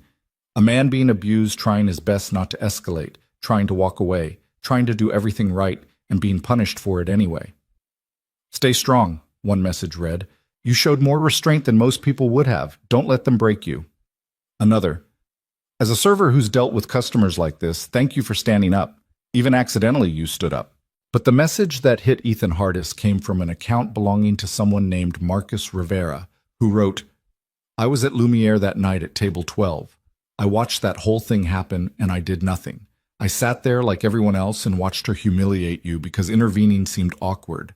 I've been thinking about that for 2 days, about how many times I've been a coward by being polite. I'm sorry I didn't help you. You deserved better from all of us. Ethan read that message 3 times, feeling something shift in his understanding of the evening. He'd been so focused on Madeline, on his own response, on the immediate crisis, that he hadn't fully processed the role of everyone else in that room. The guests who'd watched and done nothing, the staff who'd been too afraid to intervene, the systemic acceptance of cruelty as long as it flowed downward from those with power. He typed a response. You don't owe me an apology, but maybe next time speak up. Not for me. For whoever needs it in the moment. That's how we change this. The rest of the day was spent documenting everything. Screenshots of threatening messages, a detailed timeline of events, Character references from people who'd known him for years. Patricia had been right about preparation. If this was going to be a war, Ethan needed ammunition. By the time he picked up Lily from school, he'd built a case file that painted a clear picture. A man who'd done everything right being punished by someone who'd done everything wrong, and a system that protected the latter because she could afford better lawyers. "Daddy, you look different," Lily observed as they walked home. "Different how?" "Taller. Like you're standing up straighter or something." Out of the mouths of children. "Maybe I am, Bug. Maybe I am." That evening, after Lily was asleep and the apartment was quiet, Ethan sat at his kitchen table with a beer he didn't particularly want and his phone displaying the viral video one more time. He watched himself move with the efficiency of 15 years training, watched Madeline fall with the inevitability of momentum meeting marble, watched the moment his careful invisibility shattered completely. And he realized something. There was no going back. That version of himself, the one who swallowed every insult and absorbed every slight in the name of survival, was gone. Whatever came next, legal battles, financial struggle, public scrutiny, he'd face it as himself. Fully himself, without apology. His phone buzzed with a text from Patricia. "Restaurant agreed to your terms, 6 months salary, continuation of benefits, positive reference, and a confidentiality clause that goes both ways. Sign the papers tomorrow and you're free." Freedom. After 3 years of careful captivity to necessity, he was finally free to choose what came next. Ethan raised his beer in a silent toast to the man in the video, the one who'd finally stopped shrinking, and replied to Patricia, "I'll be there at 9.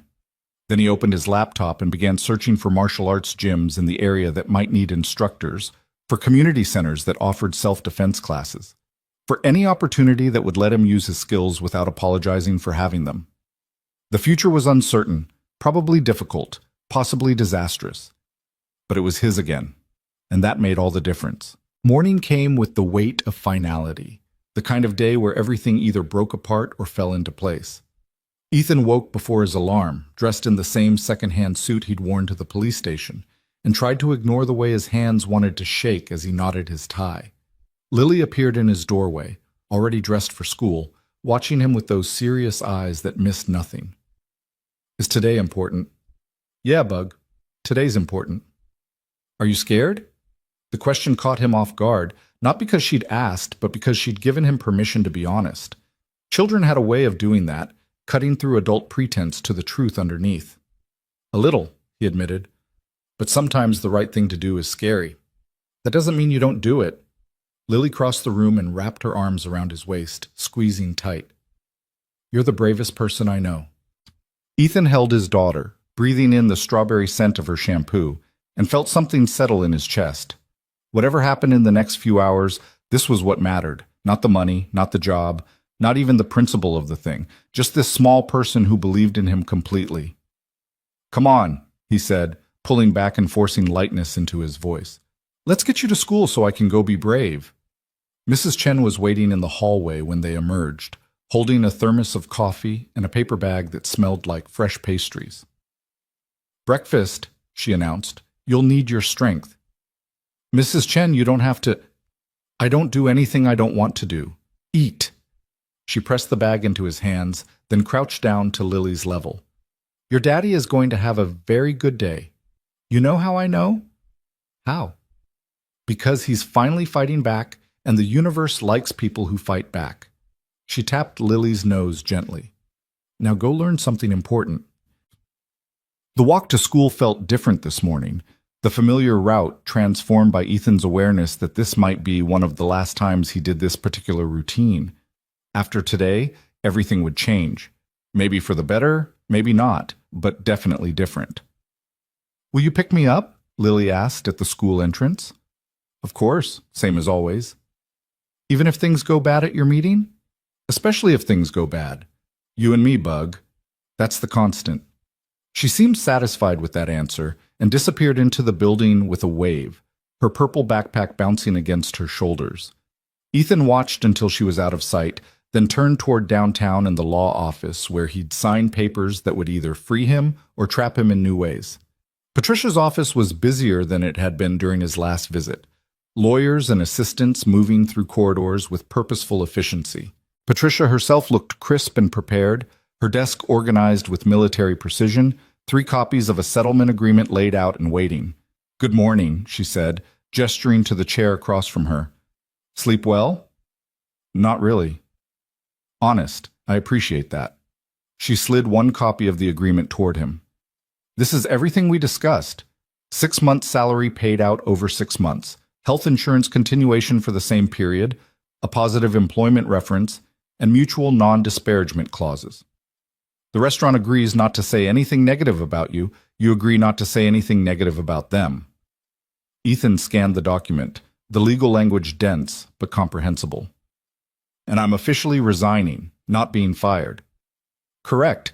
You're leaving voluntarily to pursue other opportunities. It protects both of you." Patricia leaned back in her chair. "But before you sign, there's something you should know. Madeline Cross's attorney called me this morning." The name sent a jolt through Ethan's system, adrenaline spiking before his rational mind could catch up. "What did he want?" "To offer you money. A significant amount of money, actually. $100,000 in exchange for a public statement saying that you regret the incident, that you should have handled it differently, and that Ms. Cross was justified in feeling threatened by your presence." $100,000. The number was so absurd it almost didn't compute. That was nearly 3 years of salary, enough to move Lily to a better school district, to pay off debts, to breathe for the first time in years. All he had to do was lie. Publicly, permanently. "What did you tell him?" Ethan asked, though he already knew what his answer would be. "I told him I'd present the offer to you, which I've now done. But Ethan, I need to be clear about something. If you reject this offer, Cross's team will escalate. They'll file the civil suit they've been threatening. It could take years to resolve, cost you money you don't have, and even if you win eventually, the process will be brutal. And if I take the money? Then you're admitting fault you don't have. You're letting her buy a version of history that paints you as the aggressor, and you're teaching your daughter that truth has a price tag." There it was, laid out with Patricia's characteristic directness. The choice wasn't really between money and principle. It was between 2 versions of himself, and only one of them could exist going forward. "I need to make a phone call," Ethan said. He stepped into the hallway, found a quiet corner, and dialed Master Kim's number. The call rang 4 times before his old instructor answered, voice gravelly with age and early morning. "Ethan, everything okay?" "I need advice." The words came out rushed, almost desperate. "Someone's offering me a lot of money to lie about something that happened, to say I was wrong when I wasn't. And I don't know if refusing that money makes me principled or just stupid." Master Kim was quiet for a long moment, the kind of silence that suggested he was choosing his words with care. "Tell me what happened." So Ethan told him everything. The incident at the restaurant, Madeline's attacks, his evasion, her fall, the aftermath that had consumed his life for the past 3 days.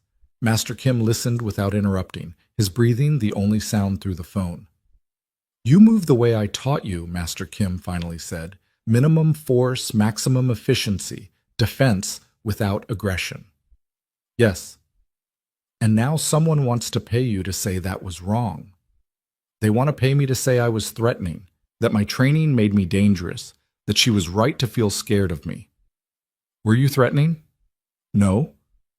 "Was she right to feel scared?" "No. She was angry because I wouldn't let her humiliate me anymore." Master Kim made a sound that might have been approval or might have been sadness. "When I was young, younger than you are now, I had a student who got into a fight outside my gym. He used what I taught him to defend himself against 3 attackers, put all 3 in the hospital. The attackers' families sued him, sued me, said I was teaching violence. They offered me money to close my gym, to say my student was out of control, to disappear." "What did you do?" "I fought. Lost everything fighting, my savings, my building, nearly my reputation. Took me 5 years to rebuild. And you know what I learned?" "What?"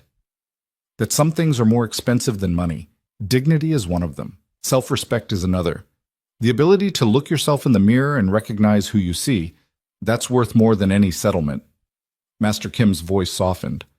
"But I didn't have a child depending on me. You do." So maybe your calculation is different.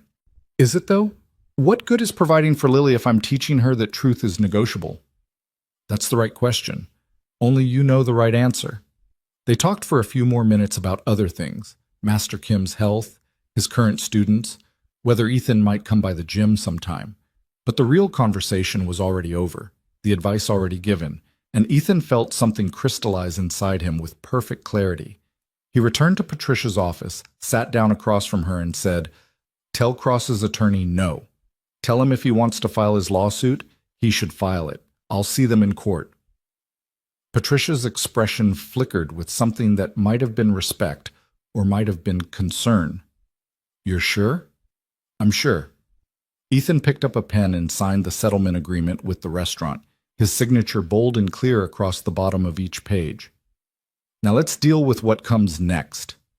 What came next arrived faster than expected.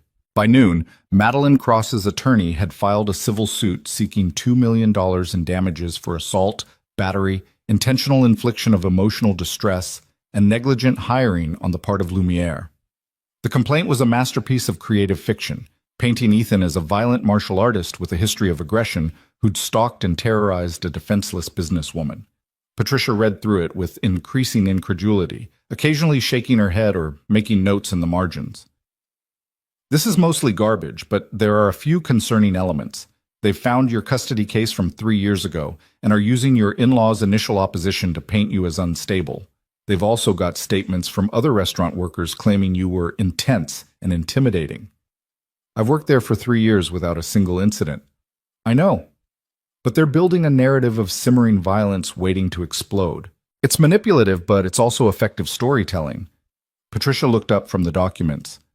"We need to file our response within 30 days. But before we do that, I want to depose some witnesses, starting with the people who were actually there that night." The depositions began the following week. A parade of restaurant guests and staff members called to give their sworn testimony about what they'd witnessed.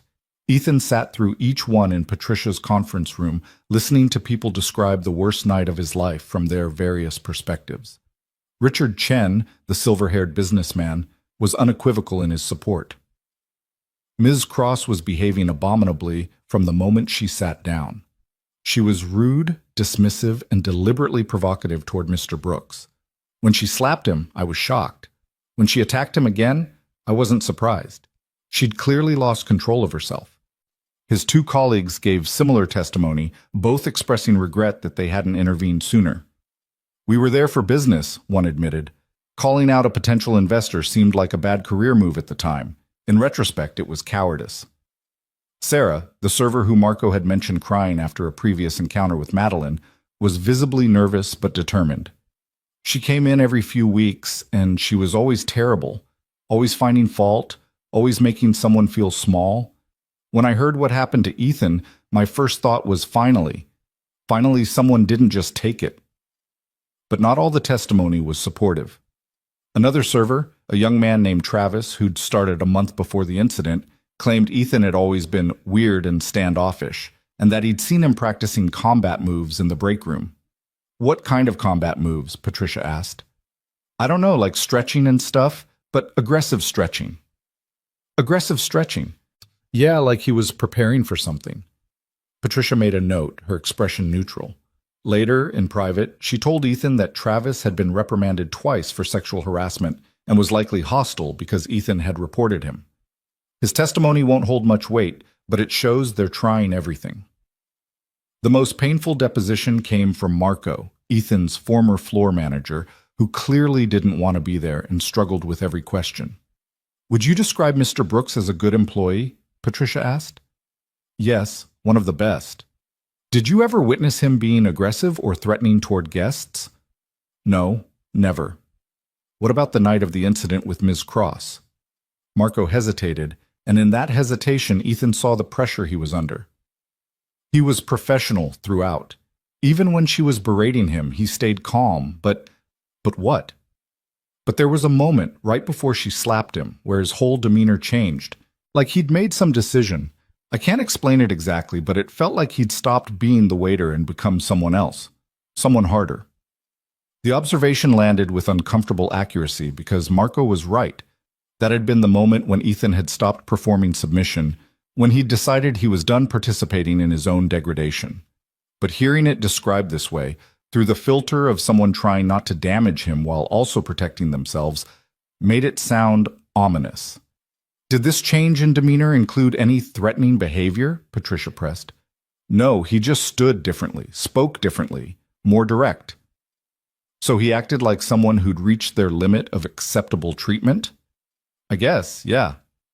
The deposition wrapped shortly after, with Marco apologizing to Ethan in the hallway, saying he'd tried to be fair but the restaurant's lawyers had coached him on what to emphasize. Ethan told him not to worry about it, that he understood, but the conversation left him feeling hollow. This was what fighting back looked like.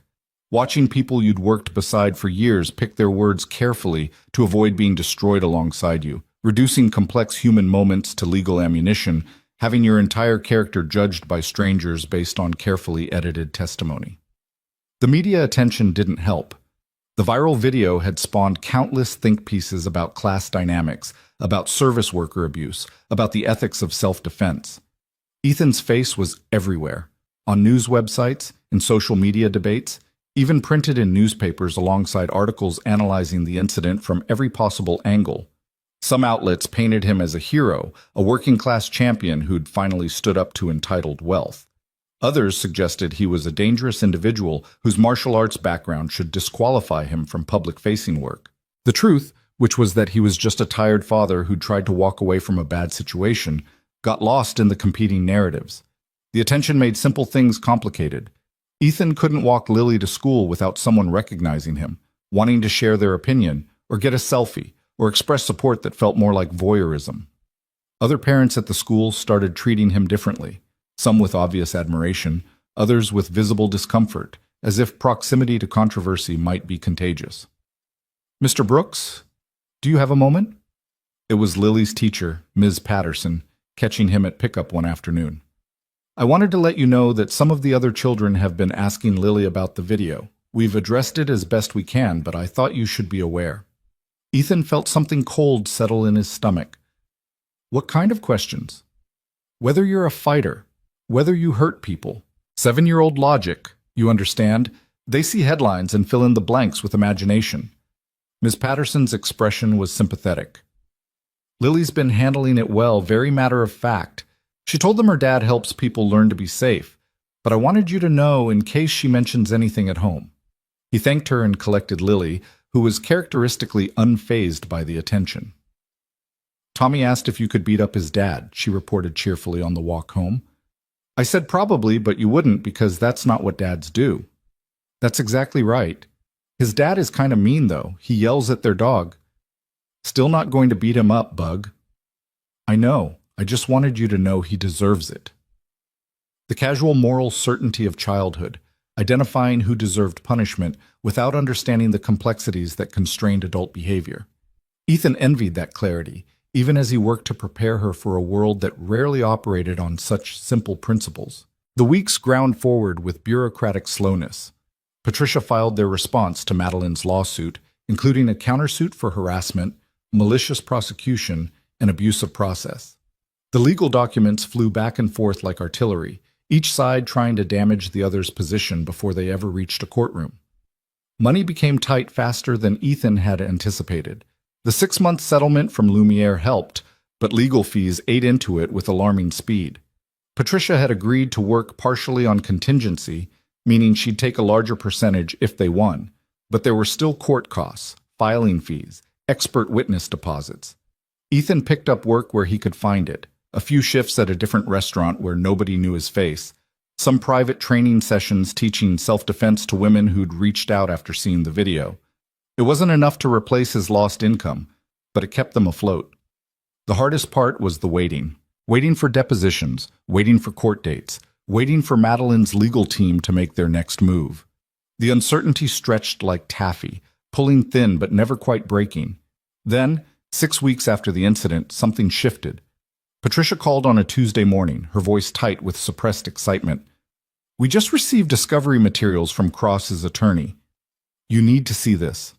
Ethan was at her office within an hour, finding her conference room table covered with documents, printouts, and what appeared to be medical records. What am I looking at? He asked. Evidence that Madeline Cross has done this before, multiple times. Patricia spread out a series of complaints, lawsuits, and settled claims. She has a pattern of instigating confrontations with service workers, then claiming to be the victim when things go badly. In the past 8 years, she's filed complaints against 2 hotel employees, a flight attendant, her housekeeper, and 3 different restaurant workers. Ethan picked up one of the documents, reading about a waiter in Boston who'd allegedly threatened Madeline after she'd thrown a drink in his face. The case had settled quietly, with a confidentiality agreement that apparently wasn't as ironclad as Madeline's lawyers had thought. How did you get these? One of Richard Chen's colleagues knew someone who'd dealt with Cross before. They pointed me in the right direction, and I found a pattern. She targets people who can't fight back, service workers, employees, anyone in a position where defending themselves publicly would cost them their livelihood. Then she uses her resources to either force settlements or make their lives miserable. So I'm not special, just the latest target. You're the first one who fought back publicly. That's what makes this different. Patricia pulled out another document, this one recent. And it gets better. 3 of her previous victims reached out to me after seeing your story. They're willing to testify about their experiences with her, establish the pattern of behavior. For the first time since this nightmare had started, Ethan felt something like hope. Does this change our position? Dramatically, it transforms this from he said, she said into she has a documented history of this exact behavior. Her attorney is going to fight like hell to keep it out of court, claim it's prejudicial, but it's absolutely relevant to show her credibility and state of mind that night. Patricia's smile was sharp. We're going to win this, Ethan. Not might win, will win. The news should have felt vindicating, triumphant even. Instead, Ethan just felt tired.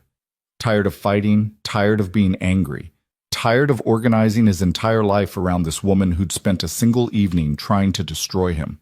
What happens next? He asked. We file an amended complaint including this pattern of behavior. We depose Cross herself, which should be enlightening. And we push for mediation. Now that we've got ammunition, her team will want to settle before this gets to trial and becomes public record. I don't want her money. Patricia looked at him carefully. What do you want? It was the same question Master Kim had posed weeks ago, and Ethan still didn't have a complete answer. He wanted his life back, but that life was gone. He wanted justice, but justice in the legal system meant money changing hands, not actual accountability. He wanted Madeline to understand what she'd done, to feel genuine remorse, but people like her rarely developed that kind of self-awareness. I want her to stop, he finally said. I want her to not be able to do this to someone else. I don't care about money. I want consequences that actually mean something. Then we push for a public admission of fault as part of any settlement. She issues a statement acknowledging her behavior, apologizing without caveats, and commits to therapy or anger management or something that at least pretends to address the underlying problem. Will her lawyers agree to that? If the alternative is going to trial with her entire history of abuse laid out in public testimony, yeah, they might. Pride is expensive, but public humiliation is priceless. Patricia began organizing the documents into folders. Let me work on this. But Ethan, prepare yourself for her to fight. People like Madeline Cross don't admit fault easily. The prediction proved accurate. Madeline's legal team responded to the amended complaint with aggressive motions to exclude the prior incidents, arguing they were irrelevant and prejudicial. Patricia fired back with case law and precedent, and the judge, a no-nonsense woman named Martinez, ultimately ruled that the pattern evidence was admissible, though she'd determine exactly how much during trial, which meant they were headed to court unless someone blinked first. The deposition of Madeline Cross was scheduled for a Friday morning, held at her attorney's office in a building that probably cost more per square foot than Ethan's entire apartment. He sat beside Patricia, facing the woman who'd assaulted him, and tried to see her clearly without the overlay of anger or fear. She looked smaller than he remembered, more ordinary. Expensive clothes and perfect makeup, yes, but underneath all that was just a person. Damaged in ways he couldn't see, acting out pain she probably didn't understand, hurting others to avoid examining herself. Ethan almost felt sorry for her. Almost. Patricia conducted the deposition with surgical precision, walking Madeline through her version of events with careful attention to every contradiction, every exaggeration, every place her story didn't align with video evidence or witness testimony. You stated in your complaint that Mr. Brooks was menacing throughout the evening. Can you define what you mean by menacing? Madeline's jaw tightened. He was cold, distant, like he was barely tolerating having to serve me. Is it menacing for a server to be professional but not warm? It felt threatening. What specifically did he do that was threatening? His whole demeanor, the way he looked at me, the way he looked at you. With what expression? I don't know. It's hard to describe. He just made me uncomfortable. Did he raise his voice? No. Make any aggressive gestures? No. Touch you in any way before you touched him? A pause. No. So when you slapped him, it was in response to him looking at you in a way that made you uncomfortable? He was being disrespectful. Disrespectful how? He wouldn't apologize properly. Wouldn't show proper deference. Patricia let that answer hang in the air for a moment, the entitlement in it obvious even to Madeline's own attorney, who shifted uncomfortably in his chair. Ms. Cross, have you ever filed complaints against other service workers? Objection, relevance, David Winters interjected immediately. Goes to pattern and credibility, Patricia countered. They went back and forth, but eventually Madeline was forced to answer, each admission pulling her deeper into the hole she'd dug. Yes, she'd complained before. Yes, she'd felt threatened before. Yes, she expected a certain standard of service and had no problem reporting when it wasn't met. By the end of 2 hours, Ethan, watching Madeline's careful composure crack at the edges, saw flashes of the rage that had driven her to attack him. She wanted to lash out at Patricia the same way she'd lashed out at him, but the deposition room wasn't a restaurant and there was no audience to perform for. She was just a person being held accountable, finally, and she hated it. The deposition ended with Madeline's attorney calling for a break and requesting a private sidebar with Patricia. Ethan waited in the lobby, watching expensive lawyers hustle between meetings, and wondered how many other stories like his were being negotiated in rooms just like this. Patricia emerged 20 minutes later looking satisfied. They want to settle? For how much? They're offering $500,000, complete dismissal of their suit, and a confidentiality agreement. $500,000. The number was so absurd after months of scraping by that Ethan had to laugh. And the catch? No admission of wrongdoing, no public statement, just money and silence. No. Patricia had expected this answer.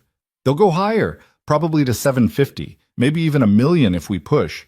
Ethan, that's life-changing money. It's also blood money.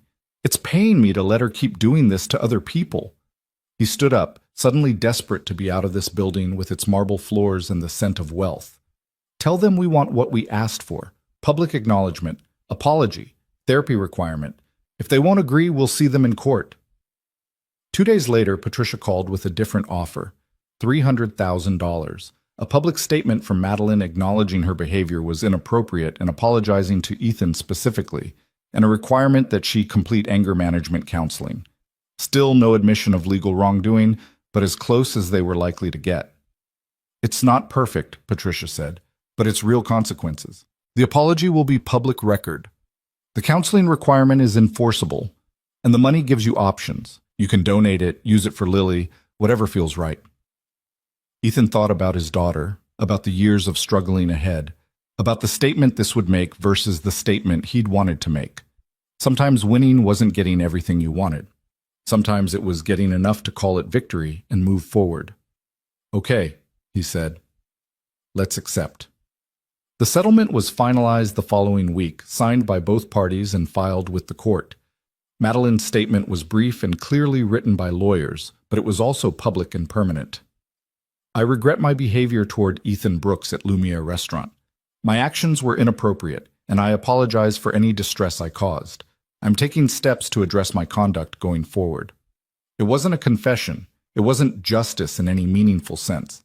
But it was acknowledgement, and sometimes that was enough. The media covered the settlement extensively, most outlets treating it as vindication for Ethan and a rare moment of accountability for someone with Madeline's resources. The comment sections filled with people sharing their own stories of mistreatment by employers, customers, and others with power over their livelihoods. "This is bigger than you," Mrs. Chen said the evening after the settlement was announced. She'd come over with celebratory dumplings, insisting they mark the occasion properly. "You didn't just stand up for yourself, you showed people it's possible to stand up. That matters." Maybe it did. Maybe that was worth all the stress, all the uncertainty, all the nights lying awake wondering if he'd made the right choice. Or maybe it just was what it was. A difficult situation he'd handled as best he could, with consequences he'd learned to live with. Either way, it was over.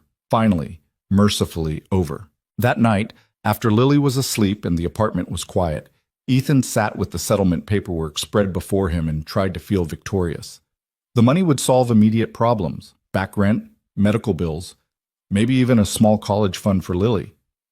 The apology would satisfy something in him that had needed satisfaction. But mostly, he just felt the absence of pressure, like a weight he'd been carrying had finally been set down. His shoulders dropped, his jaw unclenched. For the first time in months, he took a full breath and let it out slowly. He was free. Not perfect, not whole, but free. And that would have to be enough. The settlement money arrived in Ethan's account on a Tuesday morning, appearing as a number so large it looked fake, like someone had made a typo when entering the amount. $300,000, minus Patricia's contingency fee and various court costs, leaving him with just over $200,000 in actual take-home. Life-changing money, Patricia had called it. And she was right, though not in the ways Ethan had initially imagined during those desperate months of fighting. The money didn't erase the trauma of what had happened, didn't undo the viral video that still circulated online, didn't make him forget the feeling of Madeline's hand connecting with his face or the weeks of uncertainty that followed. What it did was give him space. Space to breathe, space to think, space to choose what came next without desperation driving every decision. "What are you going to do with it?" Lily asked over breakfast the morning after the transfer cleared. She was eating cereal with the focused intensity she brought to everything, her homework already completed and packed in her backpack. "First, I'm paying all our bills, every single one, completely caught up." Ethan ticked items off on his fingers. "Then I'm putting money aside for your college. Then I'm going to figure out what kind of work I actually want to do, not just what I have to do." What do you want to do? It was such a simple question, one he'd stopped asking himself years ago when survival became the only goal that mattered. What did he want? Not what could he tolerate, not what paid enough, not what kept them afloat. What actually brought him satisfaction, made him feel like himself. "I think I want to teach," Ethan said slowly, the words forming even as he spoke them. "Self-defense, discipline, the things Master Kim taught me. But for people who really need it, not wealthy people paying for a hobby, but people trying to feel safe in their own lives." Lily nodded seriously, as if this made perfect sense. "Like you taught me." "Exactly like I taught you." The idea crystallized over the following days, taking shape through conversations with Mrs. Chen, with Patricia, with Master Kim, who was delighted by the prospect of his former student returning to teaching. Not opening a commercial gym with expensive memberships and intimidating equipment, but something smaller, more accessible. Community-based classes, sliding scale fees, a focus on practical skills rather than competition. "There's a community center in the West End that's been looking for instructors," Mrs. Chen mentioned during one of their regular tea sessions. "My friend volunteers there. They serve mostly working families, immigrants, single parents, people who could benefit from what you know." Ethan visited the center the following week, a converted warehouse that now housed after-school programs, ESL classes, food assistance, and various other services for a neighborhood that had more need than resources. The director, a woman named Aisha, who moved with the efficient weariness of someone perpetually fighting uphill battles, showed him the space they'd allocated for fitness classes. "It's not much," she admitted, gesturing to a room with thin mats and walls that needed paint. "We can't pay you much either, maybe $20 an hour for whatever classes you want to teach. But we have people who've been asking for self-defense instruction, especially women and girls. If you're interested." $20 an hour was nothing compared to what Ethan could charge at a commercial gym. But looking around this space, Imagining it filled with people who genuinely needed these skills, who couldn't afford private lessons or fancy training facilities, felt more right than anything had felt in years. "I'm interested," he said. "When can I start?" The first class was scheduled for a Saturday morning, advertised through the center's networks and local community boards. Ethan arrived early, unsure what to expect, and found 12 women already waiting, ages ranging from late teens to 60s, backgrounds as diverse as the city itself, all sharing a common thread of wanting to feel safer in a world that often felt hostile. "Good morning," Ethan began, suddenly nervous in a way he hadn't been since his first training session as a teenager. "My name is Ethan Brooks. I've been studying martial arts for 15 years, and I'm here to teach you some basic self-defense techniques. But before we start with physical skills, I want to talk about the most important thing, awareness." He walked them through the fundamentals Master Kim had drilled into him. Situational awareness, recognizing danger before it became immediate, understanding that the best fight was the one you never had. Then they moved to physical techniques, starting with simple wrist releases and progressing to more complex escapes. One woman, probably in her 50s with graying hair and strong hands, practiced with particular intensity. During a water break, she approached Ethan. "I saw your video," she said quietly. "The one from the restaurant. That's why I came today." Ethan felt the familiar discomfort of recognition, the weight of being known for the worst moment of his life. "I appreciate you being here, but that video showed me what control looks like," she interrupted. "My ex-husband used to hit me. For 10 years he hit me, and I never fought back because I thought fighting back would make it worse. Then I saw you, someone who clearly knew how to fight, choosing not to. Choosing to protect yourself without hurting someone else even when they deserved it. That's what I want to learn, not how to hurt people. How to protect myself without becoming like the people who hurt me." The words hit Ethan with unexpected force, offering a perspective on that night he'd never considered. He'd been so focused on his own experience, his own trauma, that he hadn't fully registered how his response might resonate with others who'd faced violence and felt powerless. "That's exactly what we're going to learn," he said. "Control. Boundaries. How to say no with your body when words aren't enough."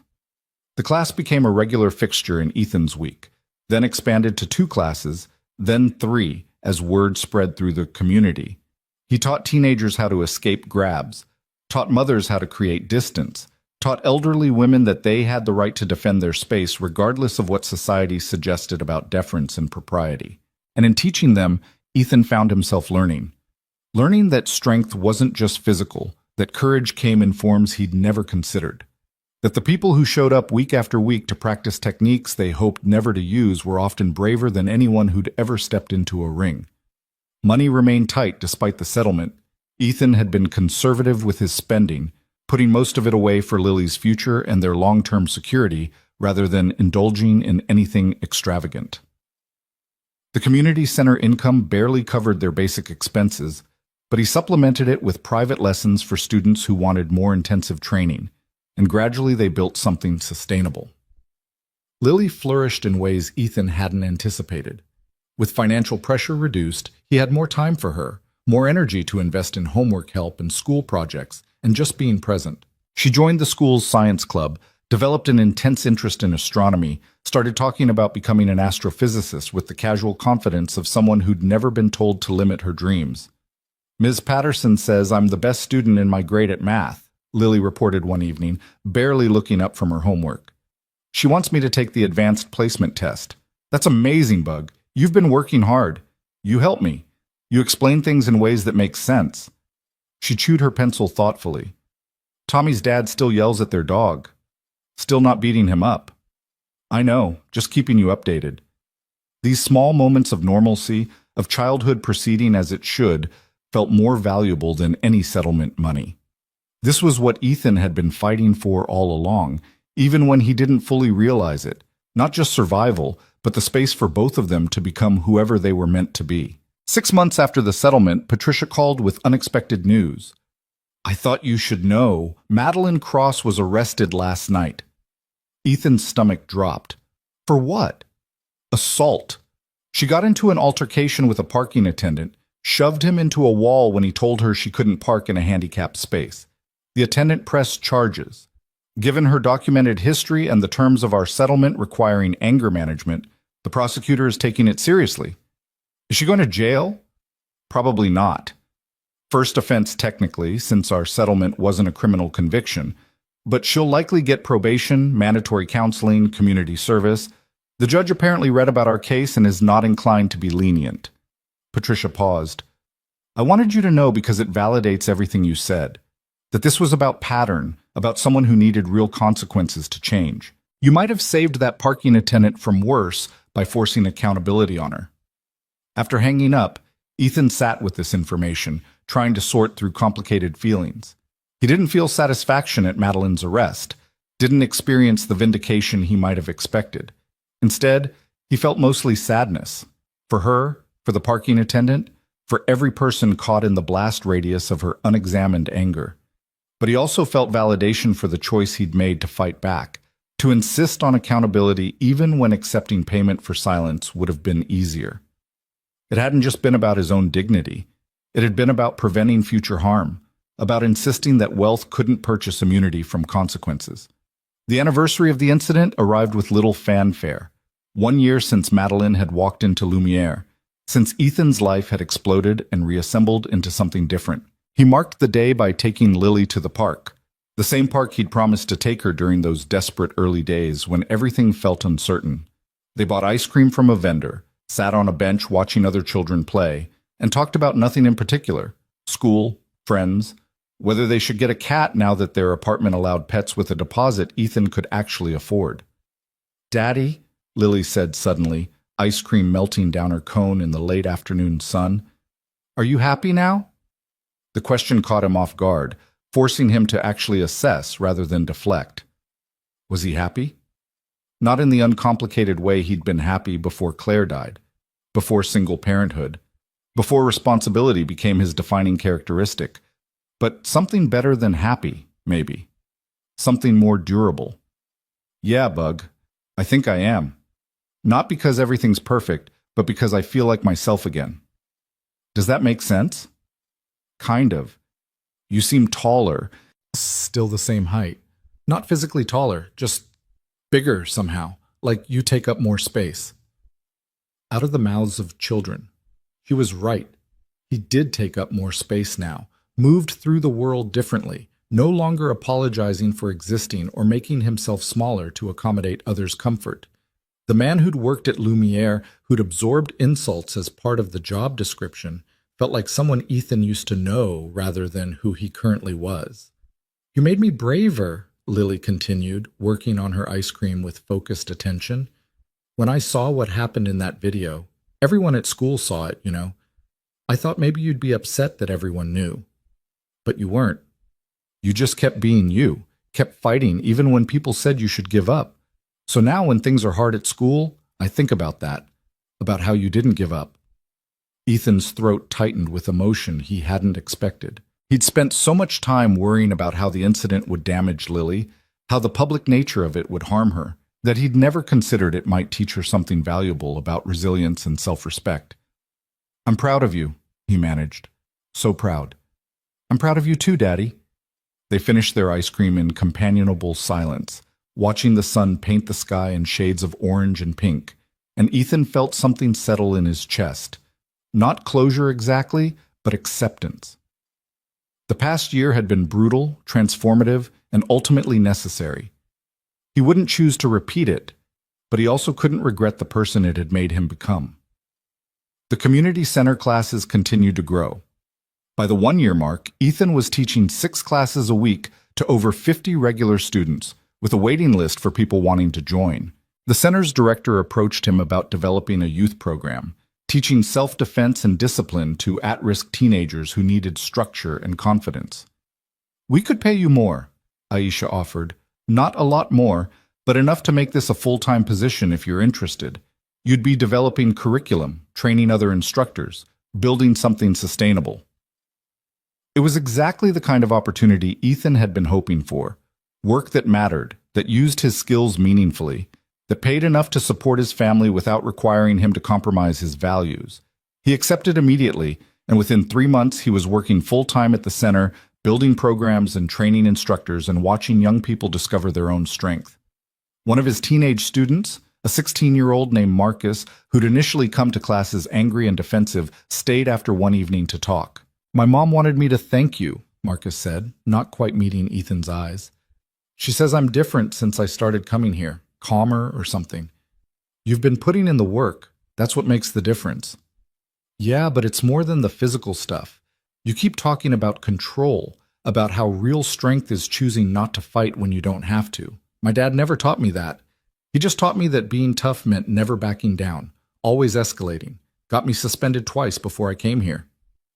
And now? Now I know that walking away isn't the same as being weak, that protecting yourself doesn't mean you have to hurt someone else." Marcus finally looked up, making eye contact. "You showed us that. In that video everyone's seen, you could have destroyed that lady, but you didn't. That's real power." The conversation stayed with Ethan long after Marcus left, another reminder that the incident at Lumiere had ripples he couldn't fully track. The video that had felt like public humiliation had become, for some people, a teaching tool about restraint and dignity under pressure. He wondered sometimes what had happened to Madeline, whether the arrest had actually changed anything fundamental about her or just made her more careful about where she directed her anger. Patricia mentioned occasionally that Madeline had completed her court-ordered counseling, that she'd stepped back from public life, that her investment firm had quietly pushed her into a less visible role. Redemption, maybe, or just consequences finally catching up. Ethan found he didn't particularly care which. His life had moved forward enough that Madeline Cross occupied very little mental space, becoming just a person who'd once tried to break him and failed. The settlement money continued to provide security, allowing Ethan to make choices based on what felt right rather than what paid best. He donated a portion to the community center, another portion to an organization that provided legal aid to service workers facing workplace abuse. The rest stayed invested for Lily's future and their rainy day fund, a cushion against disaster that let him breathe easier. Mrs. Chen remained a constant presence, her apartment a second home where Lily did homework and learned to cook and absorbed wisdom from someone who'd lived long enough to understand that most crises eventually pass. She'd been right that first morning after the incident, when she'd suggested invisibility was costing Ethan more than he realized. "You're different," she observed one evening over tea, nearly 2 years after everything had happened. "Lighter somehow." "I'm about the same weight," Ethan joked. "Not physically, emotionally. You used to carry everything so tight, like you were afraid if you relaxed for a second everything would fall apart. Now you laugh more. Let things go more. Trust that the world won't destroy you." The world tried pretty hard, though. And you're still here. That's the lesson. Not that bad things won't happen, but that you're strong enough to survive them and stay yourself. Mrs. Chen refilled his cup with the precision of long practice. "Lily's lucky to have you. I'm lucky to have her, and you, this whole makeshift family we've built." Nothing makeshift about it. Family is who shows up, who stays, who tells you the truth even when it's uncomfortable. She smiled slightly. "Who makes you dumplings when you're having a crisis?" Fair point. The conversation drifted to other topics. Mrs. Chen's grandchildren visiting for the holidays, Lily's latest school project, the new restaurant opening down the block. Normal things, ordinary concerns, the beautiful mundanity of a life that had finally settled into sustainable rhythms. Master Kim reached out around this time, asking if Ethan would consider teaching advanced classes at his gym for students who wanted to progress beyond basics. "I'm getting old," he admitted over the phone. "My knees aren't what they were. But more than that, I see how you teach now, with more wisdom than I could give you back then. You've lived through things, survived things, and that shows in how you approach training." "I learned from the best," Ethan said. "You learned, then you added your own understanding. That's how it should work." "So what do you say? 2 evenings a week, teaching people who are serious about the discipline?" Ethan agreed and found himself back in a proper training gym for the first time in years, teaching advanced techniques to students who wanted to compete or just push their limits. It felt like completing a circle, returning to where he'd started but bringing everything he'd learned in the years between. One evening, working with a student on defensive combinations, Ethan caught his reflection in the gym's wall mirror and barely recognized himself. Not because he looked different physically, but because the person looking back carried himself with quiet confidence, moved through space like someone who knew exactly who he was and felt no need to apologize for it. The man who'd worked at Lumiere, who'd made himself small and swallowed insults, was gone completely. In his place was someone who'd been broken and reassembled, who'd learned that dignity wasn't something others could take from you, only something you could surrender, and even then, not permanently. Lily turned 9, then 10, growing from a child into something approaching a young person with her own opinions and interests and increasingly complicated inner life.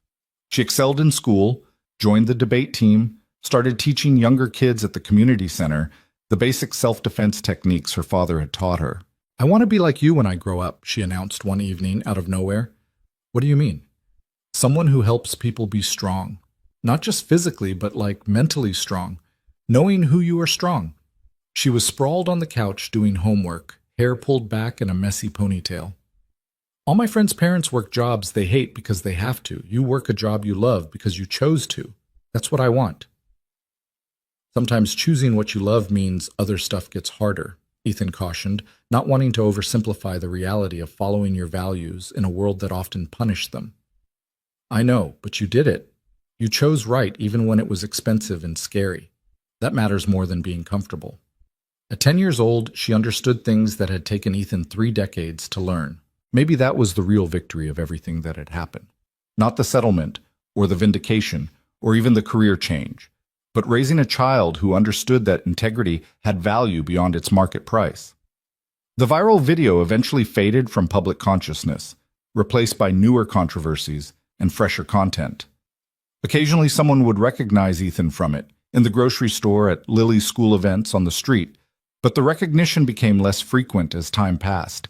He was no longer the guy from that video in most contexts, just a self-defense instructor and single father navigating life like everyone else. Madeline Cross disappeared from his life entirely, becoming just a name he occasionally heard in business news or legal filings related to her company. Whether she'd genuinely changed or just gotten better at hiding her behavior, Ethan didn't know and didn't need to. His partner's story was finished. 3 years after the incident, the community center held a fundraising gala to support expanded programs. Ethan attended reluctantly, uncomfortable with the formal setting and required small talk, but Aisha had insisted he needed to be there since much of the funding was tied to the self-defense program's success. During the cocktail hour, a woman approached him, early 40s, professional bearing, vaguely familiar though he couldn't place her face. "Mr. Brooks, I'm Jennifer Walsh. We spoke on the phone once, years ago. I'm a reporter with Metro Daily." Ethan remembered. She'd called during those first chaotic days after the video went viral, offering him a chance to tell his story. He'd declined then, too overwhelmed to trust anyone with his narrative. "I remember. What can I do for you?" "Actually, I wanted to thank you. After your case, I did a series of articles about abuse of service workers, using your story as a jumping-off point. It won a journalism award and helped push through some local legislation protecting workers from customer assault." She smiled slightly. "You probably didn't know this, but what happened to you changed things for a lot of people." Ethan hadn't known. He'd been so focused on his own recovery, his own rebuilding, that he hadn't tracked the broader implications of his decision to fight back. "I'm glad something good came from it," he said carefully. "More than something.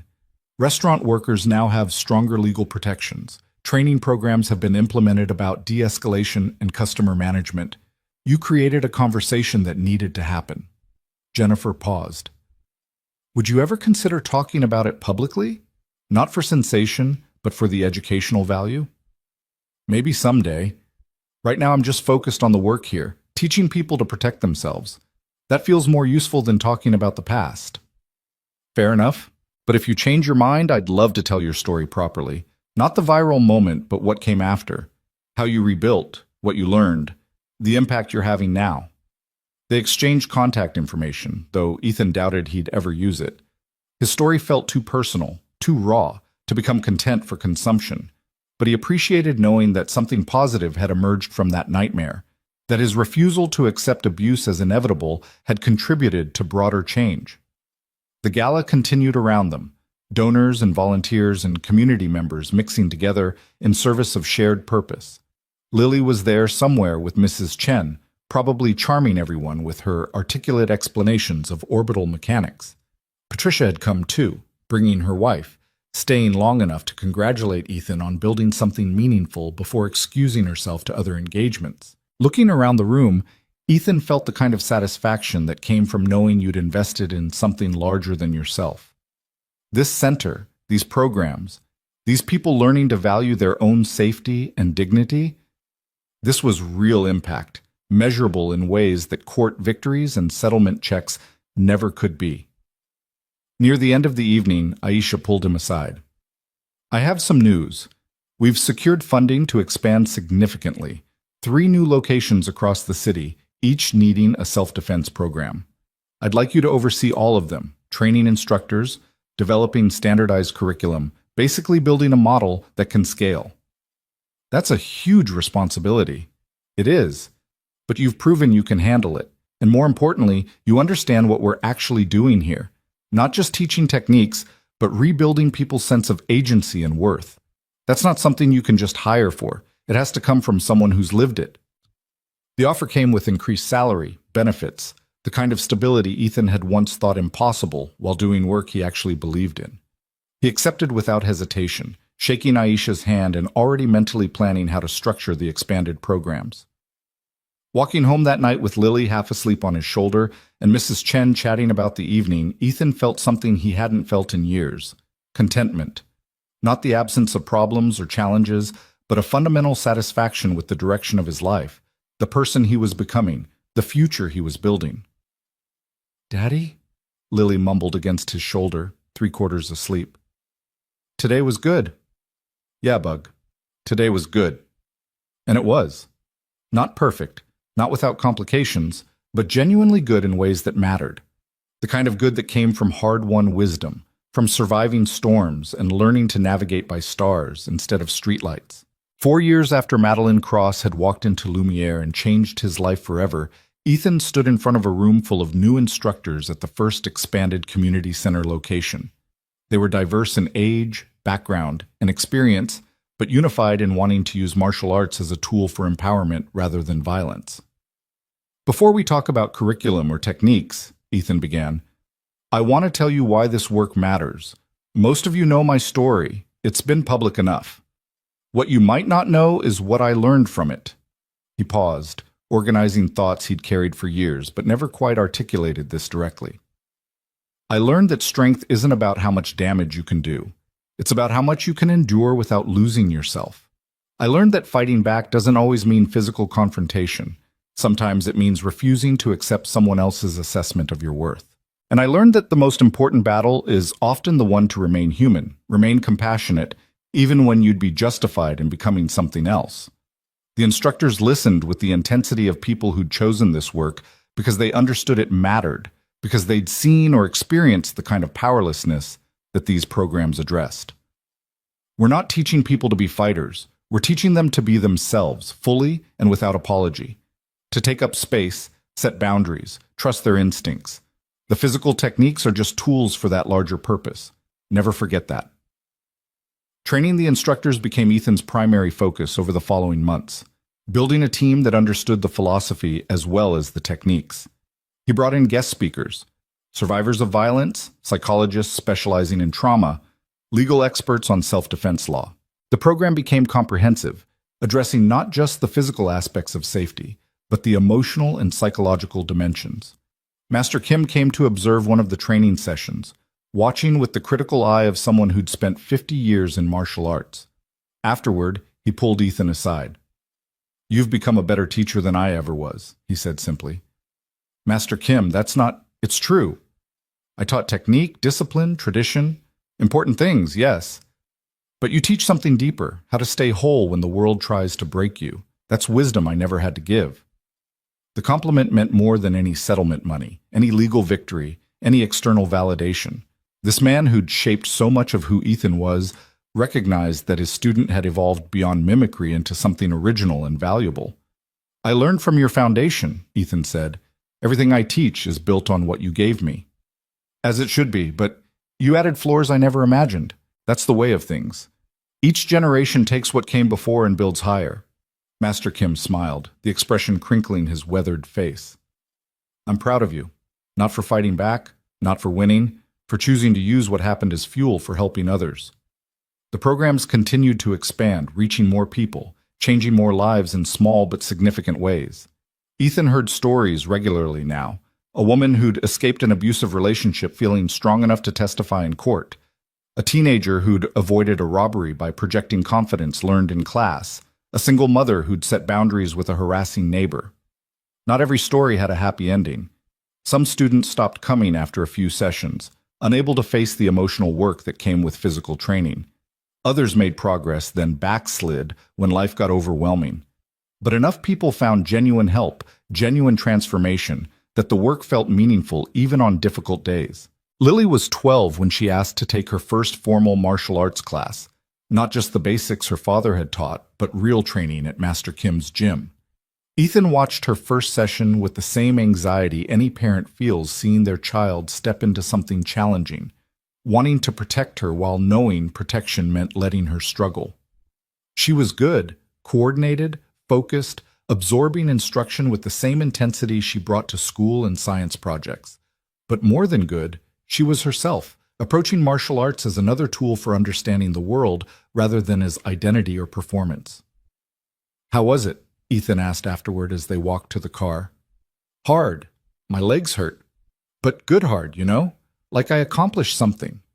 She was sweaty and grinning, more animated than he'd seen her in months. Master Kim says I have good instincts. You do, but remember this is a marathon, not a sprint. Building real skill takes years. I know. That's okay. I'm not in a hurry. The patience she demonstrated, the willingness to commit to long-term growth, came from watching her father rebuild slowly and sustainably over years. She'd learned that rushing led to fragile foundations, that real change required time and consistency, and accepting that some days you'd move backward before moving forward again. 5 years after the incident, Lumiere closed its doors, a victim of changing tastes and economic pressures that had nothing to do with Ethan's story. He read about it in a local business journal, feeling neither satisfaction nor sadness, just a vague recognition that the place where his old life ended was itself ending. Mr. Castellano reached out afterward, his email brief and professional. I've thought often over the years about how we handled your situation. I told myself we made the right business decision, but business decisions have human costs. I'm sorry we didn't stand behind you the way we should have. Your dignity deserved better than we gave it. Ethan replied with equal brevity, Thank you for saying that. It matters. And it did. Not because he'd been waiting for an apology, but because acknowledgement, even late acknowledgement, had value. The 6th anniversary passed without fanfare, marked only by Ethan taking a personal day to sit in the park with Lily, now 13 and full of teenage certainty about everything. They didn't talk about the incident or its anniversary. They just existed together, father and daughter, eating overpriced food truck tacos and watching the city move around them. Do you ever wish it hadn't happened? Lily asked suddenly. The thing at the restaurant? Yeah, sometimes. It was brutal to live through. But if it hadn't happened, you'd still be working there, still pretending to be small, still unhappy even if you didn't admit it. She was watching him with those sharp eyes that saw too much. So maybe it was awful, but also necessary?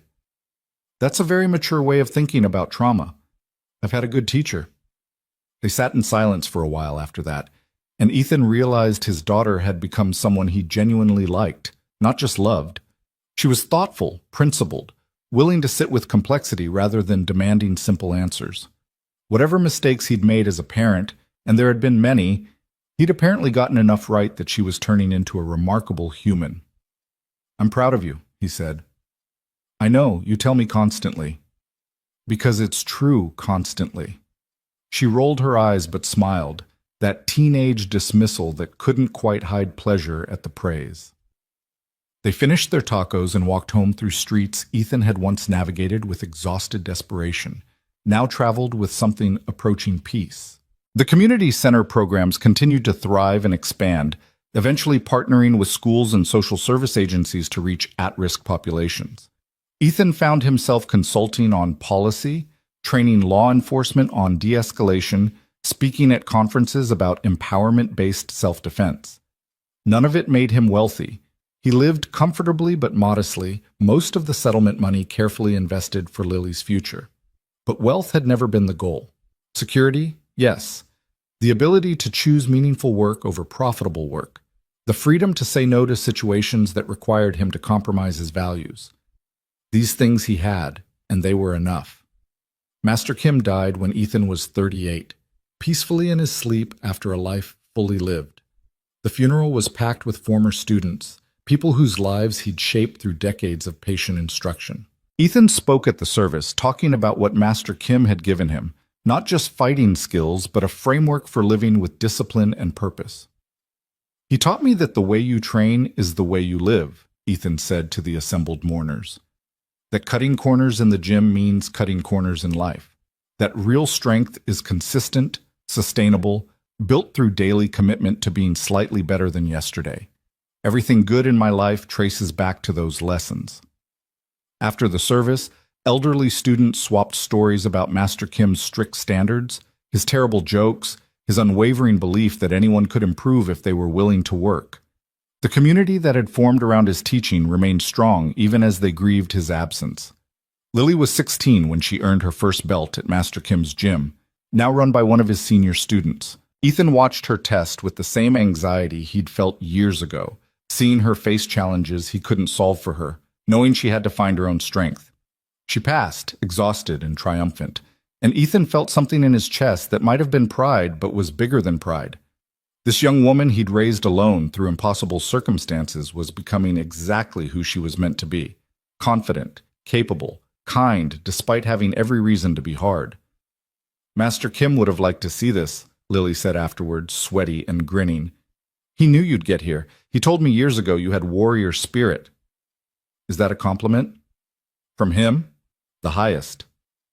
They went for celebratory pizza, a tradition they'd maintained through belt tests and school achievements and all the small victories that made up a life. Sitting across from his daughter, nearly grown now, preparing for college applications and adult responsibilities, Ethan felt the particular bittersweetness of parenthood, pride in who they're becoming mixed with grief for the child they no longer are. "What are you thinking?" Lily asked, catching his expression. "That you're turning out better than I could have hoped. That I'm proud of you. That time moves faster than anyone warned you about. Don't go getting all sentimental on me. I'm still your annoying kid. You're my annoying young adult. There's a difference." She threw a wadded napkin at him, laughing, and the moment passed into the collection of ordinary, extraordinary memories that made up their shared life. Ethan was 40 when he realized he'd stopped thinking about Madeline Cross entirely, stopped checking news about her, or wondering what had happened after their settlement. She'd become truly irrelevant, just a person who'd briefly intersected his life and taught him important lessons about dignity and self-worth. The realization came during a training session, watching a new student practice defensive stances with fierce concentration. This woman had come to class carrying trauma from workplace harassment, needing to rebuild confidence that had been systematically destroyed by someone in power. She'd made remarkable progress over 6 months, standing taller, speaking louder, taking up space with less apology. And watching her growth, Ethan understood that this was his revenge, if revenge was even the right word. Not hurting Madeline or punishing her or even changing her, but preventing future Madelines from successfully destroying people. Every person who left his programs feeling stronger, more certain of their worth, was a small victory against the forces that tried to crush them. Every teenager who learned to set boundaries, every woman who learned to trust her instincts, every man who learned that strength included restraint. These were the ripples extending from that night at Lumiere. Madeline had tried to make him small. Instead, she'd created someone who spent his life helping others refuse to be small. If that wasn't justice, it was at least meaning. Lily graduated high school with honors, full scholarship to a university with a strong astrophysics program, ready to chase the dream she'd been building since childhood. The night before she left for college, she and Ethan sat on their apartment balcony watching the city lights, both avoiding the conversation about how much was about to change. "Are you going to be okay?" Lily finally asked. "Living alone after all these years?" I'll be fine. The real question is whether you'll be okay. College is intense. I'm ready. You made sure I was ready.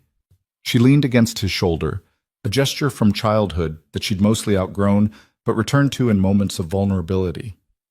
Thank you for everything, for fighting for us, for showing me what strength actually looks like.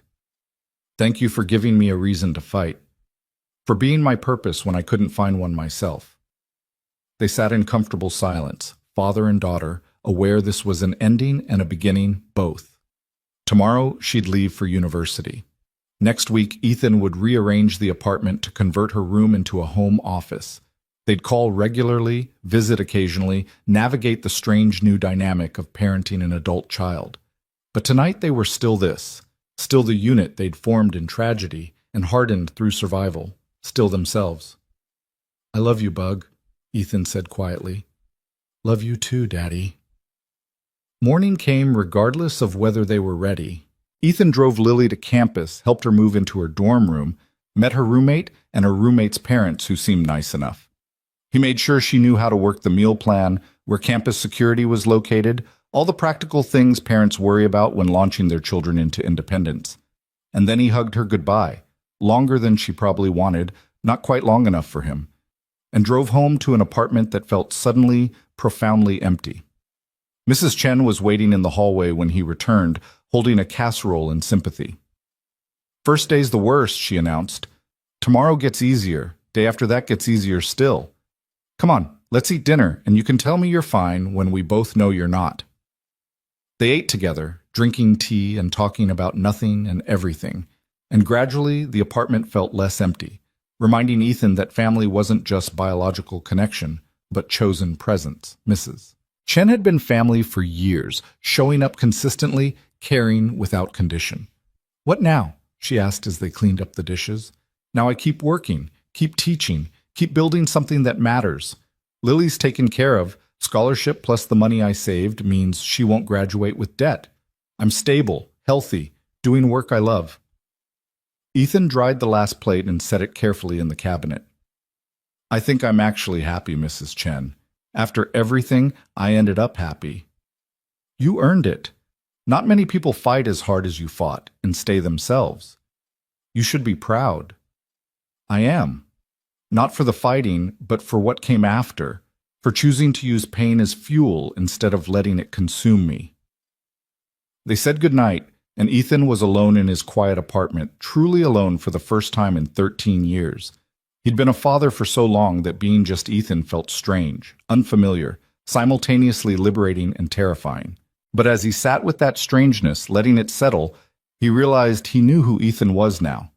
Not Ethan the waiter, not Ethan the fighter, not even Ethan the father, primarily. Just Ethan, a man who'd survived trauma, rebuilt with intention, and created something meaningful from the wreckage. He pulled out his phone and texted Lily. Proud of you, love you. Don't forget to call your old man occasionally. Her response came immediately. I'm literally across town, not on Mars. Love you too. Smiling, Ethan stood and looked around his home, smaller than it needed to be with just him, but comfortable, filled with memories and books and evidence of a life well lived. Tomorrow, he'd start adjusting to this new phase. Tonight, he'd simply be grateful for having survived long enough to reach it. The window showed the city sparkling in evening darkness, millions of lives unfolding in parallel, each with their own struggles and victories and complicated journeys from who they were to who they were becoming. Somewhere out there, Madeline Cross was living whatever life she'd built from the consequences of her actions. Somewhere, former restaurant workers were standing up for themselves because they'd seen it was possible. Somewhere, people Ethan had taught were walking through the world a little taller, a little more certain of their worth. And here, in this small apartment that had housed so much growth and pain and love, Ethan Brooks stood at his window and felt something he'd spent years earning, peace. Not the absence of struggle, but the presence of meaning. Not the end of the story, but the beginning of its next chapter. Not perfection, but something better. Authenticity, hard-won and carefully maintained. The quiet man in the loud room had found his voice.